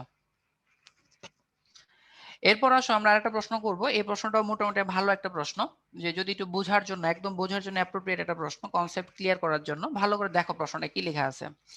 দেওয়া আছে চিত্রের ন্যায় একজন ব্যক্তি, দেখো চিত্র দেওয়া আছে এবং এই যে একজন ব্যক্তি আছে, এই যে একজন ব্যক্তি, এই যে একজন ব্যক্তি, হ্যাঁ, চিত্রের ন্যায় একজন ব্যক্তি 5 মিটার পার সেকেন্ড বেগে নিরাপদে লাফ দিবে, মানে এখান থেকে নিরাপদে লাফ দিতে পারবে। দুই দালানের উচ্চতার পার্থক্য, এই দালান এবং এই দালানের একটা উচ্চতার পার্থক্য আছে সেটা হলো 4.9, অনুভূমিক দূরত্ব হলো 10 মিটার, মানে আমি যদি বলি এই দালান এবং এই দালান তাদের অনুভূমিক দূরত্বটা হলো 10 মিটার। ওকে, আচ্ছা। তারপর বলা হয়েছে যে এই ব্যক্তিটা যে লাফ দিবে সেই ভেলোসিটিটা বলা হয়েছে, যে ব্যক্তিটা কতটুকু ভেলোসিটিতে লাফ দিবে, তার আমরা বললাম ভেলোসিটিটা বলা হয়েছে আমাদের 5 মিটার পার সেকেন্ড। ওকে, এই ভেলোসিটি সে লাফ দিবে এবং দুই দালানের মধ্যবর্তী উচ্চতার ব্যবধান, আমরা উচ্চতার ব্যবধান বলতে বোঝাচ্ছি যে এই দালান এবং এই দালান তাদের মধ্যবর্তী, সে কিন্তু আলটিমেটলি এইভাবে লাভ দেবে, তাই না? তো আলটিমেটলি দেখো এই যে উচ্চতার যে ব্যবধানটা, সেই উচ্চতার ব্যবধানটা আমাদের বলেছে কত, আমরা ধরলাম এটা ওয়াই, যেহেতু ওয়াই অক্ষ বরাবর উচ্চতার ব্যবধানটা ধরে নিলাম কত, প্রশ্ন দেওয়া আছে 4.9। ওকে, তাহলে আমাদের এখন কথা হলো যে যেহেতু এখানে দেখো যে বলা হয়েছে কি চিত্রের ন্যায়, তাই না, আসলে চিত্রের ন্যায় বলতে সে অনুভূমিকের সাথে কতটুকু অ্যাঙ্গেল করে নামতেছে, এটা আসলে তোমাদের একটু বুঝেই নিতে হবে। অনুভূমিকের সাথে সে থেটা কোণে লাভ দিচ্ছে, থেটা মানে কত, এখানে 0 ডিগ্রি, এটা হলো আমাদের প্রশ্নের গিভেন ভ্যালু। তো প্রশ্নে আমাদের যদি বলি যে প্রশ্নে গিভেন ভ্যালু কি ছিল, প্রশ্নে গিভেন ভ্যালু এটা, যে প্রথমটা হলো দুই দালানের মধ্যবর্তী ব্যবধান, এই যে দুই দালানের মধ্যবর্তী এখানে হলো একটা হলো উচ্চতার পার্থক্য, আর একটা হলো কি অনুভূমিক দূরত্ব। তো অনুভূমিক কিন্তু এই অংশটুকু, তো অনুভূমিক বলেছে 10 মিটার, আর এটা যে উচ্চতার ব্যবধান সেটা বলেছে কত, ওয়াই সমান 4.9, তার আদি যে বেগ সে যে বেগে যাচ্ছে সেটা হলো 5 মিটার পার সেকেন্ড বেগে, আর যে কোণটা সেটা হলো 0 ডিগ্রি। ওকে, এখন বলেছে নিরাপদে লাভ দিতে পারবে কিনা, মানে আমাদের একটু ফাইন্ড আউট করতে হবে এই সবগুলো কনসেপ্টকে রেখে আমরা যদি এখান থেকে লাভ দিই, মানে এই ব্যক্তিটা যদি এখান থেকে লাভ দেয় আলটিমেটলি সে কোথায় গিয়ে পড়বে, মানে আমরা যদি এই ডিসটেন্সটা এক্স বের করব, মানে এই দালান এবং এই দালানের মধ্যবর্তী ডিসটেন্সটা সেই এক্সটা আসলে আমরা বের করে দেখবো সেটা 10-এর চেয়ে কম হয় না বেশি হয়। ঠিক আছে, যদি দালানের মধ্যবর্তী ব্যবধান কিন্তু আমাদের প্রশ্ন বলেছে 10, তাই না? তাহলে আমরা দেখতে যাচ্ছি যে মধ্যবর্তী ব্যবধানটা আসলে 10-এর চেয়ে কম না বেশি। ঠিক আছে, যদি মনে করো যে ওই দা বিল্ডিং এর মানে নিরাপদে লাভ দেওয়ার জন্য কি তুমি যদি এখান থেকে এই বিল্ডিং এর উপরে গিয়ে পড়ো তাহলে আহত হবা, আর যদি এখান থেকে লাভ দিয়ে মাঝখানে কোথাও পড়ে যাও তাহলে নিরাপদ হলো। বুঝতে পারছো ঘটনাটা?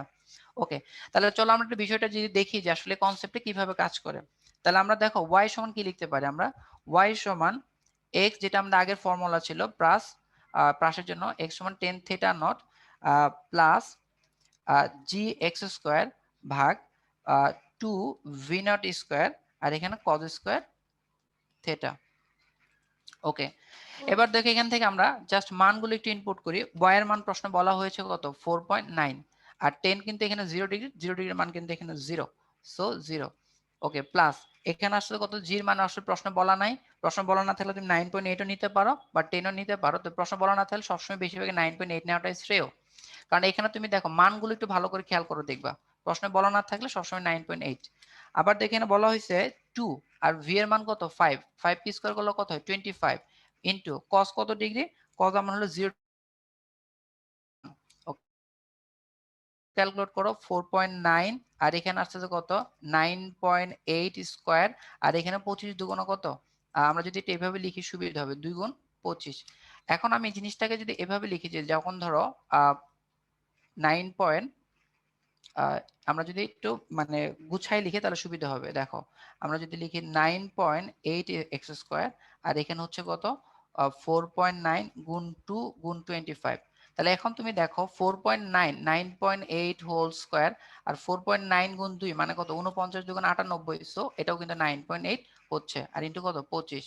তাহলে আমরা 9.8 দ্বারা ভাগ করলে হয়ে যাচ্ছে যে এক্স স্কোয়ার সমান কত 25, সো এক্স এর মান কত হচ্ছে 5 হবে। তাহলে তুমি চিন্তা করো যে তুমি এখানে ডিসটেন্স ছিল 10 মিটার, দুই দালানের মধ্যবর্তী দূরত্ব। এখন তুমি দেখো তুমি কিন্তু 10 মিটার না, তুমি এখান থেকে 5 মিটার দূরে গিয়ে পড়ে যাচ্ছ, তাই না? তাহলে তুমি যদি 5 মিটার দূরে গিয়ে পড়ে যাও আলটিমেটলি এটা কিন্তু তোমার জন্য নিরাপদ, কারণ তুমি যদি ওই বিল্ডিং এর উপরে গিয়ে পড়ো তাহলে তোমার হাত পা ভেঙে যেতে পারে। সো এটা এখানের জন্য নিরাপদ হবে যে তুমি সুন্দরভাবে ভূমিতে নেমে যাচ্ছ। কথা বুঝছো? আচ্ছা, এইভাবে নিরাপদ বলতে পারো। আবার তুমি এইভাবে বলতে পারো যে এখানে আরেকটা কনসেপ্ট আসতে হবে যে নিরাপদে লাভ দিতে পারবে না। কেন পারবে না দেখো, কারণ হলো এখানে ডিসটেন্সটা খুবই কম, তাই না? তুমি যদি এখান থেকে এখানে ডিসটেন্সটা লাভ দাও তাহলে কিন্তু তোমার জন্য নিরাপদ, আর যদি এখান থেকে এখানে ডিসটেন্স দাও তাহলে এখানে তো মাঝখানে অনেক গভীর, পড়ে গিয়ে হাত পা ভেঙে যেতে পারে। সো এখানে প্রশ্নের ন্যায় বলেছে যে নিরাপদে লাভ দিতে পারবে কিনা, যদি প্রশ্নের ন্যায় বলে থাকে আলটিমেটলি এটাই হবে আমাদের নিরাপদ যে ওই বিল্ডিং এর উপরে গিয়ে তুমি পড়তেছো। সো কারণ এখানে ডিসটেন্সটা কম আর এখানে ডিসটেন্সটা অনেক বেশি হবে, কারণ নিচে গিয়ে পড়লে তোমার হাত পা ভেঙে যেতে পারে। ঠিক আছে, ওকে। তো প্রশ্নটা হলো এটাই যে এখন নিরাপদে লাভ দিতে পারবে কিনা। হ্যাঁ, আমরা বলবো এখানে নিরাপদে লাভ দিতে পারবে, কারণ তুমি ওই বিল্ডিং এর উপর গিয়ে পড়তেছো, সো এটা তোমার জন্য নিরাপদ হবে। আচ্ছা, এগুলো সাধারণত এমসিকিউ প্রশ্ন না, এগুলো সাধারণত এই ধরনের প্রশ্নগুলো একটু রিটার্ন প্রশ্নগুলো আকারে থাকবে। সো রিটার্ন প্রশ্নগুলোর জন্য একটু রিটার্ন আকারে ব্যাখ্যা করতে হবে। ওকে, আচ্ছা। এরপর দেখো প্রশ্ন বলা হয়েছে যে কত কোণে, একটা প্রশ্ন দেওয়া হয়েছে যে কত কোণে নিক্ষেপ করলে একটি প্রাসের অনুভূমিক পাল্লার সর্বোচ্চ উচ্চতার 4 গুণ হবে। এটা তুমি ডিরেক্ট শর্টকাট অ্যাপ্লাই করতে পারো, ডিরেক্ট শর্টকাট অ্যাপ্লাই করতে পারো। আর যদি বলো যে ভাই শর্টকাট অ্যাপ্লাই করব কিন্তু আমরা একটু বুঝে অ্যাপ্লাই করব, তাহলে আমরা একটু চলো একটু বিষয়টা দেখে নেই যে কিভাবে আমরা একটু বুঝে অ্যাপ্লাই করতে পারি। যেমন সর্বাধিক উচ্চতা এবং এখানে আর, তাই না? সর্বাধিক উচ্চতার মান আমরা কি জানি? সর্বাধিক উচ্চতার মান জানি ভি নট স্কোয়ার, এখানে কত সাইন সর্বাধিক উচ্চতা সাইন স্কোয়ার থেটা, ঠিক আছে, ভাগ 2g এরকম ছিল। আর আর এর মান কি ছিল? আর এর মান ছিল ভি নট সাইন 2 থেটা ভাগ কত একটা জি। তো সো এই জিনিসটাকে যদি আমরা একটু ভেঙে লিখলে হচ্ছে ভি নট এখানে হলো সাইন স্কোয়ার থেটা ভাগ নিচে একটা কি থাকলো 2g। আর এটাকে যদি তুমি একটু উল্টায় লিখো, উপরে জি নিচে কত ভি নট স্কোয়ার, এখানে হলো সাইন 2 থেটা, মানে আমরা লিখতে পারি 2 sine theta cos theta. Sine 2 theta মানে কত 2 সাইন থেটা কস থেটা। এই যে জি কেটে গেল, এই যে ভি নট স্কোয়ার কেটে গেল, আর এখানে দেখো একটা সাইন, এখান থেকে একটা সাইন কেটে গেল, শুধু থাকলো এখানে একটা সাইন থিটা থাকলো। তাহলে আলটিমেটলি সাইন থিটা ভাগ কস থিটা মানে কত টেন থিটা। তাহলে উপর হলো টেন থিটা আর নিচে হলো এই যে 2 আর এই যে 2 গুণ হলো 4। এখন তুমি দেখো এখান থেকে একটা শর্টকাট, এটাই তোমার শর্টকাট ফর্মুলা। যে দেখো যে আমরা একটা শর্টকাট ফর্মুলা লিখে দিই যে টেন থিটা সমান আমরা লিখতে পাচ্ছি 4h ভাগ কত আর। ভাই এটা হলো একটা শর্টকাট ফর্মুলা। যখন তোমার কোনো জায়গায় অনুভূমিক পাল্লা এবং উচ্চতার কথা বলবে, যে অনুভূমিক পাল্লা আর উচ্চতার কথা বলবে, তখন তুমি এই ডিরেক্ট এই শর্টকাটটা অ্যাপ্লাই করতে পারবা। যে অনুভূমিক পাল্লার উচ্চতা বলেছে, তো সেই ক্ষেত্রে তুমি দেখো 10 থিটা সমান 4/h। আমি কিন্তু ডিরেক্ট এই ফর্মুলা লিখতে পারতাম, বাট তোমার বোঝার জন্য একটু ভেঙে দিলাম যে আসলে কিভাবে হয়। এখন তোমার প্রশ্নে কি বলেছে? প্রশ্নে বলেছে যে কত উচ্চতায় নিক্ষেপ করলে একটি ব্রাশের আনুভূমিক পাল্লা সর্বোচ্চ উচ্চতার কি হবে, 4 গুণ হবে। তাহলে খুবই সুন্দর যে যে আমার এখানে তো 4h আছেই, তাহলে আনুভূমিক পাল্লা মানে আর হবে কত, উচ্চতার 4 গুণ বলেছে। তাহলে আমরা এখানে আর এর জায়গায় 4h লিখে ফেলতে পারি। তো সো আমরা এখান থেকে লিখতে পারি যে টেন থিটা সমান 4h ভাগ 4h মানে 1। তাহলে 10 কত ডিগ্রি মান 1, 10 হলো 45 ডিগ্রি মান 1। তো সো তুমি সরাসরি শর্টকাটটা অ্যাপ্লাই করলে দেখো আনসারটা খুব সহজে চলে আসতেছে।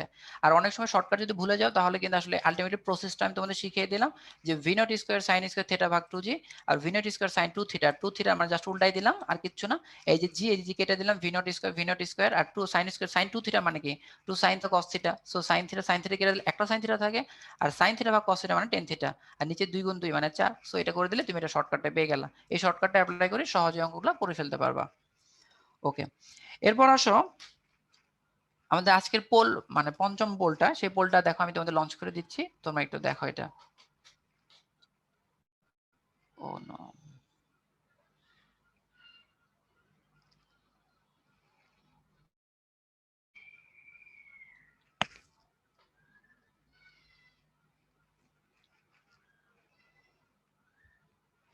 ভাইয়া আচ্ছা আসছে। ওকে,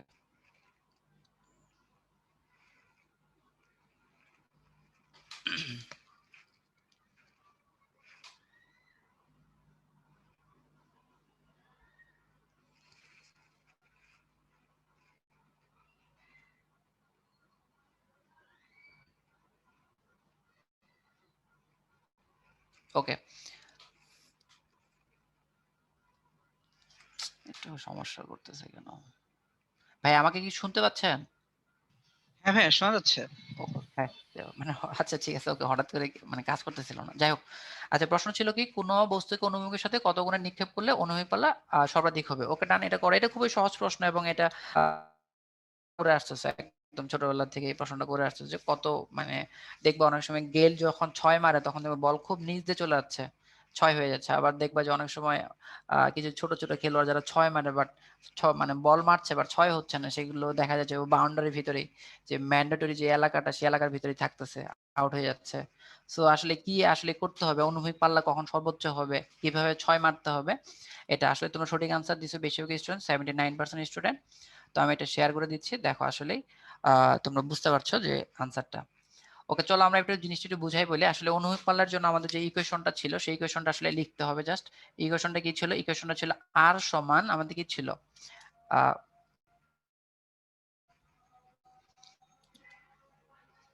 ছিল যে আমরা ফর্মুলা কি জানি, আর সমান ভি নট স্কয়ার সাইন 2 ভাগ কত জি। আসলে সর্বাধিক পাল্লাটা ফুল ডিপেন্ড করে সাইন থিটার উপর, অ্যাঙ্গেলের উপর। তো সাইন থিটার মান কখন সর্বোচ্চ হবে, তুমি সর্বোচ্চ যাচ্ছ, সাইন থিটার মান 1, সাইন কত ডিগ্রির মান 1, সাইন 90 ডিগ্রির মান 1, ঠিক আছে। তাহলে এখানে থিটার মান আসলে কত ডিগ্রি হচ্ছে, 45 ডিগ্রি হচ্ছে। অর্থাৎ তুমি 45 ডিগ্রিতে মারলে তোমার কি হবে, সর্বোচ্চ হবে। ওকে আচ্ছা, ওকে। এরপর আসো আমরা কৌণিক সম্পর্কিত ঘূর্ণন গতি সম্পর্কে কিছু কয়েকটা জিনিস জেনে নিই। আলটিমেটলি এই ফর্মুলাগুলো আমরা সবাই জানি, কৌণিক বেগ, কৌণিক ত্বরণ, বাট আমরা একটু যদি একটু বিষয়গুলো ক্লিয়ার করে বুঝি, যেমন রৈখিক বেগকে আমরা ভি বলি বাট কৌণিক বেগকে আমরা ওমেগা বলি। আবার যদি বলি রৈখিক ত্বরণকে আমরা এ বলি বাট কৌণিক ত্বরণকে আমরা আলফা বলি। রৈখিক সরণকে আমরা এস বলি বাট কৌণিক সরণকে আমরা থেটা বলি। এই কনসেপ্টগুলো জানার থাকলে, কনভার্সনগুলো যদি বুঝতে পারো, আবার যদি বলো যে এই ধরনের মানে আমাদের সাধারণত এই ধরনের বিষয়গুলো যদি তুমি একটু ভালো করে বুঝো যে আসলে কোন জায়গায় কোনটা অ্যাপ্লাই করছো তাহলেই হয়ে যাচ্ছে। যেমন এখানে দেখো আমরা কি জানি, বেগের ক্ষেত্রে ভি সমান ডিএস বাই ডিটি, এস এর জায়গায় থেটা হয়ে গেছে, তাই না। আবার ত্বরণ আলফা, আলফা সমান কি জানি, লিখে এ সমান ডি। তাহলে তুমি দেখো এখানে ভি এর জায়গায় ওমেগা লিখছো, রৈখিক বেগ ভি সমান ওমেগা, এই ফর্মুলাটা খুবই গুরুত্বপূর্ণ। রৈখিক বেগ ও কৌণিক বেগের মধ্যে সম্পর্ক, রৈখিক ত্বরণের স্পর্শীয় ত্বরণ যেটা আছে সেটা, এটি বরাবর যেটা আছে, যেমন চিত্র দেখতে পাচ্ছ। কেন্দ্রমুখী ত্বরণ হলো a সমান v স্কয়ার ভাগ r। এখানে আবার এই ফর্মুলাটাকে একটু আমরা সুন্দর করে লিখতে পারি। ওমেগা সমান কি লেখা যায়? ওমেগা সমান আমরা লেখা যায় 2 পাই বাই কত পর্যায়কাল t, তাই না? t হোল স্কয়ার, এখানে একটা r দিতে পারো। তো সেই ক্ষেত্রে আবার দেখো একটা ফর্মুলা হয়ে যাচ্ছে যে 4 পাই স্কয়ার ভাগ কত t স্কয়ার, এখানে একটা r, তাই না? আবার 1 বাই t, t মানে কি পর্যায়কাল, 1 বাই t মানে কম্পাঙ্ক, সেই ক্ষেত্রে 4 পাই স্কয়ার কম্পাঙ্ক, 1 বাই t মানে f, এখানে একটা r আসতেছে। সো কেন্দ্রমুখী ত্বরণে তুমি কখনো এটা অ্যাপ্লাই করতে পারবা, তোমার যদি মনে চাই তুমি এটা অ্যাপ্লাই করবা। মনে চাই বলতে প্রশ্নে ইনফরমেশন দেখতে হবে। প্রশ্ন যদি আবার এটা থাকে তাহলে এটা দিয়েও তুমি বের করতে পারবা। আর প্রশ্ন যদি f এর মান দেওয়া থাকে তাহলে তুমি এভাবে বের করতে পারবা। আবার দেখো হুবহু আমরা যে গতির ক্ষেত্রে কৌণিক যদি নেই, v সমান u প্লাস at, v এর জায়গায় এটা h সমান u plus half of at square, v square plus u square সমান 2s, এটা কৌণিকের জন্য রিপ্লেস হচ্ছে, মানে ঘূর্ণনের ক্ষেত্রে। থিটা সমান s, s সমান আদি বেগ প্লাস শেষ বেগ ভাগ 2 ইনটু পর্যায়কাল t। এভাবে তুমি করতে পারো, জাস্ট কনভার্সন, মানে রৈখিককে কি বলছে, কৌণিককে কি বলছে, এটাই। ওকে, এরপর আসো আমরা একটা ম্যাথ করব। ম্যাথটা একদম সহজ একটা ম্যাথ, এবং এই ম্যাথটা মোটামুটি তোমাদের জন্য খুবই গুরুত্বপূর্ণ একটা ম্যাথ। দেখো আসলে ম্যাথটা কি বলেছে। ম্যাথটাতে প্রশ্ন বলা হয়েছে কি, দেখো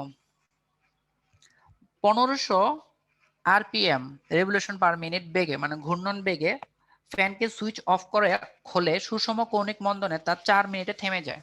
ঠিক আছে, মানে 1500 বেগে ঘুরছে একটা ফ্যান, তুমি যখন ফ্যানের সুইচটাকে অফ করে দিবা তখন সেটা কি হচ্ছে, 4 মিনিটের মধ্যে কৌণিক মন্দন 4 মিনিটের মধ্যে সেটা থেমে যাচ্ছে। অর্থাৎ ঘোরার পূর্বে সেটা, মানে বন্ধ হওয়ার পূর্বে সেটা 4 মিনিট ঘুরছে। থামার পূর্বে এটি কতগুলো পূর্ণ ঘূর্ণন সম্পন্ন করছে, অর্থাৎ যখন ফ্যানটা থেমে গেল তারপরে কতগুলো পূর্ণ ঘূর্ণন সম্পন্ন করেছে। তাহলে এটা আমাদের জানতে হবে। তো ওকে, দেখো রৈখিক আর কৌণিকের মধ্যে খুবই সিম্পল পার্থক্য, সেই পার্থক্য বুঝতে পারলে হবে। দেখো এখন আমাদের এখানে কি বলেছে, আমরা প্রশ্ন দেখি কি কি গিভেন ভ্যালু দেওয়া আছে সেগুলো থেকে আমরা ম্যাথ গুলো করে ফেলতেছি। যেমন আমরা প্রথমে যদি লিখি যে আদি বেগ, মানে এত যে কৌণিক বেগে ঘুরছে, হ্যাঁ ঘূর্ণায়মান, এই কৌণিক বেগটা আমাদের আদি বেগটা একটু বের করতে হবে। আছে কি এত মিনিটে, মিনিটে কিন্তু 1500 বার ঘুরে। তাহলে আমরা যদি ওমেগা নট মানে আদি বেগ নিকে, আদি বেগের মান আমরা সমান 2 পাই n ভাগ একটা t লিখে, 2 পাই n ভাগ কত t লিখে। তাহলে এখন তুমি দেখো 2 পাই এর মান 2 পাই, আর n এর মান কত বলেছে, n এর মান বলেছে 1500। ঠিক আছে, কতবার ঘুরলো, মানে ফ্যানটা কিন্তু ঘুরতেছে 1500 বার। ঠিক আছে, প্রত্যেকটা প্রশ্নকে যদি আমরা লিখি যে গিভেন দেওয়া আছে এত সময় এত, এভাবে লিখার চেয়ে সরাসরি প্রশ্নে যা যা আছে সেই ভ্যালুগুলো তুমি একদম সরাসরি ডাইরেক্ট সূত্রে বসাই দিচ্ছ। তো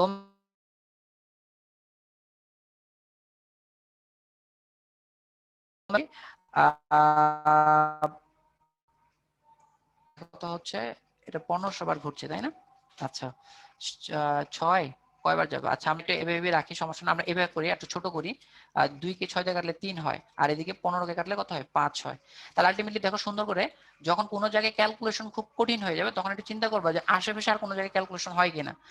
যেমন প্রথমে যে 0 0 কাটলাম, তারপর দেখো যে 2 দিয়ে 6 কে কাটা যায় 3, 3 দ্বারা 15 কাটলে 5 হয়, সো 50 পাই হয়েছে।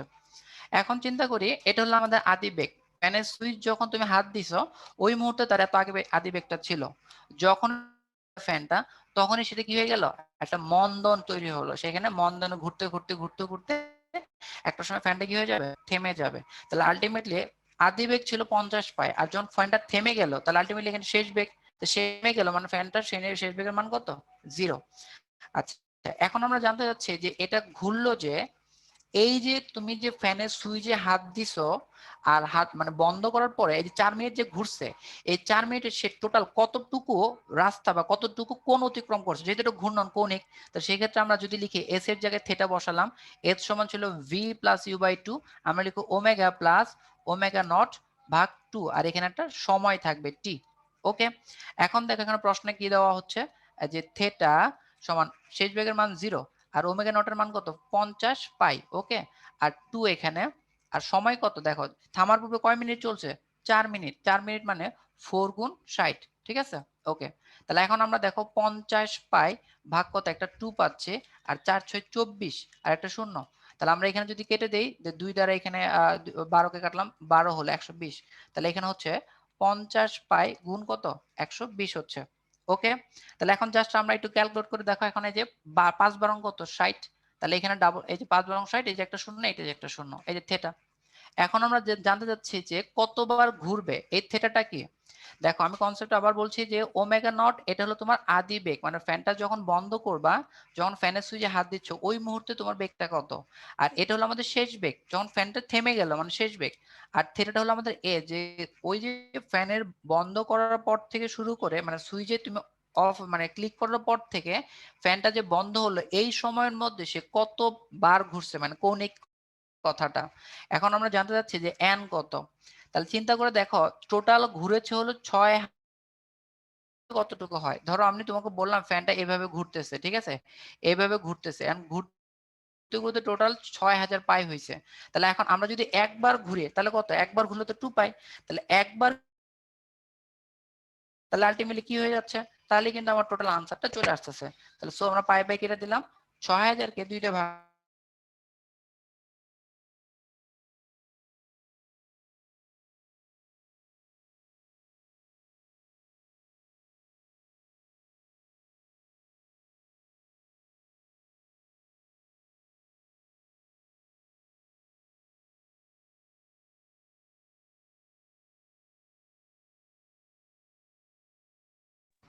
হ্যালো, হ্যাঁ ভাইয়া, আপনার স্ক্রিনটা শেয়ার করতে হবে, সেটা চলে গেছে। যাই হোক, আচ্ছা যাই হোক, নেট হয়তো একটু problem, আমার শেষ প্রায়। ওকে, দেখো ভাই সরি, আসলে হঠাৎ করে কালকেও বুঝলাম না, কালকে নেট খুব ভালো ছিল, আজকে ঝামেলা করতেছে। ওকে দেখো আসলে আমাদের টোটাল থামার পূর্বে টোটাল কতবার ঘুরবে, থামার পূর্বে টোটাল 3000 বার ঘুরবে, ঠিক আছে। ওকে, আশা করি অঙ্কটা বুঝতে পারছো, একদম সহজভাবে বোঝানো হয়েছে। আর এখানে তোমাদের যেগুলো বোঝানো বোঝানো হলো সেগুলো তোমরা একটু ভালো করে দেখবা, এই টাইপের ম্যাথগুলো একটু ভালো করে করবা। আর সাথে হলো স্লাইডটা তো পেয়ে যাবে একটু পরেই, সাথে সাথে পেয়ে যাবা, এবং সাথে ভিডিওটা পেয়ে যাবা। যদি কারো কোনো প্রবলেম থাকে বা বুঝতে যদি প্রবলেম হয় তাহলে অবশ্যই তোমরা কি করবা, এগুলো একটু দেখার পরে নেক্সট দিন ক্লাসের আগে বা কোশ্চেনে বলে দিতে পারবা। ওকে, সবাই ভালো থাকবা, সুস্থ থাকবা, কাজই করতেছে না। ওকে। তো আমার ভাইয়া কিছু অ্যাড করতে চাইলে অ্যাড করতে পারেন। আচ্ছা না ভাই, অ্যাড করার কিছু নেই, অলরেডি মিম ভাই সব বলে দিছেন। আজকে মেইনলি প্রবলেম হচ্ছিল নেটে। তো এটা অ্যাকচুয়ালি যারা ক্লাস করতেছিল তোমাদের না, সামহাউ ভাইয়ার প্রবলেম হচ্ছিল। যাক ব্যাপার না, ওটাকে ইগনোর করো, তোমার তো পিডিএফ আর ভিডিও দুটেই পেয়ে যাবা, পরে যে আবার রিপিট করে দেখো, তাহলে বুঝতেই পারবা। আর আপাতত কিছু বলার নাই। ঠিক আছে ভাইয়া, এখানে তাহলে শেষ করতে পারি। ওকে ভাইয়া, আপনাদের অসংখ্য ধন্যবাদ। স্টুডেন্ট ভাইয়া তোমাদেরকেও ধন্যবাদ। একজনে জিজ্ঞেস করছে ভাইয়া মেরিট লিস্টের কতজন স্টুডেন্ট আছে। ভাইয়া আমাদের ভার্সিটিতে 12,000 স্টুডেন্ট আছে, ঠিক আছে। তো আজকের ক্লাস আমাদের এই পর্যন্ত, সবাই সুস্থ থাকবেন, আল্লাহ হাফেজ, আসসালামু আলাইকুম।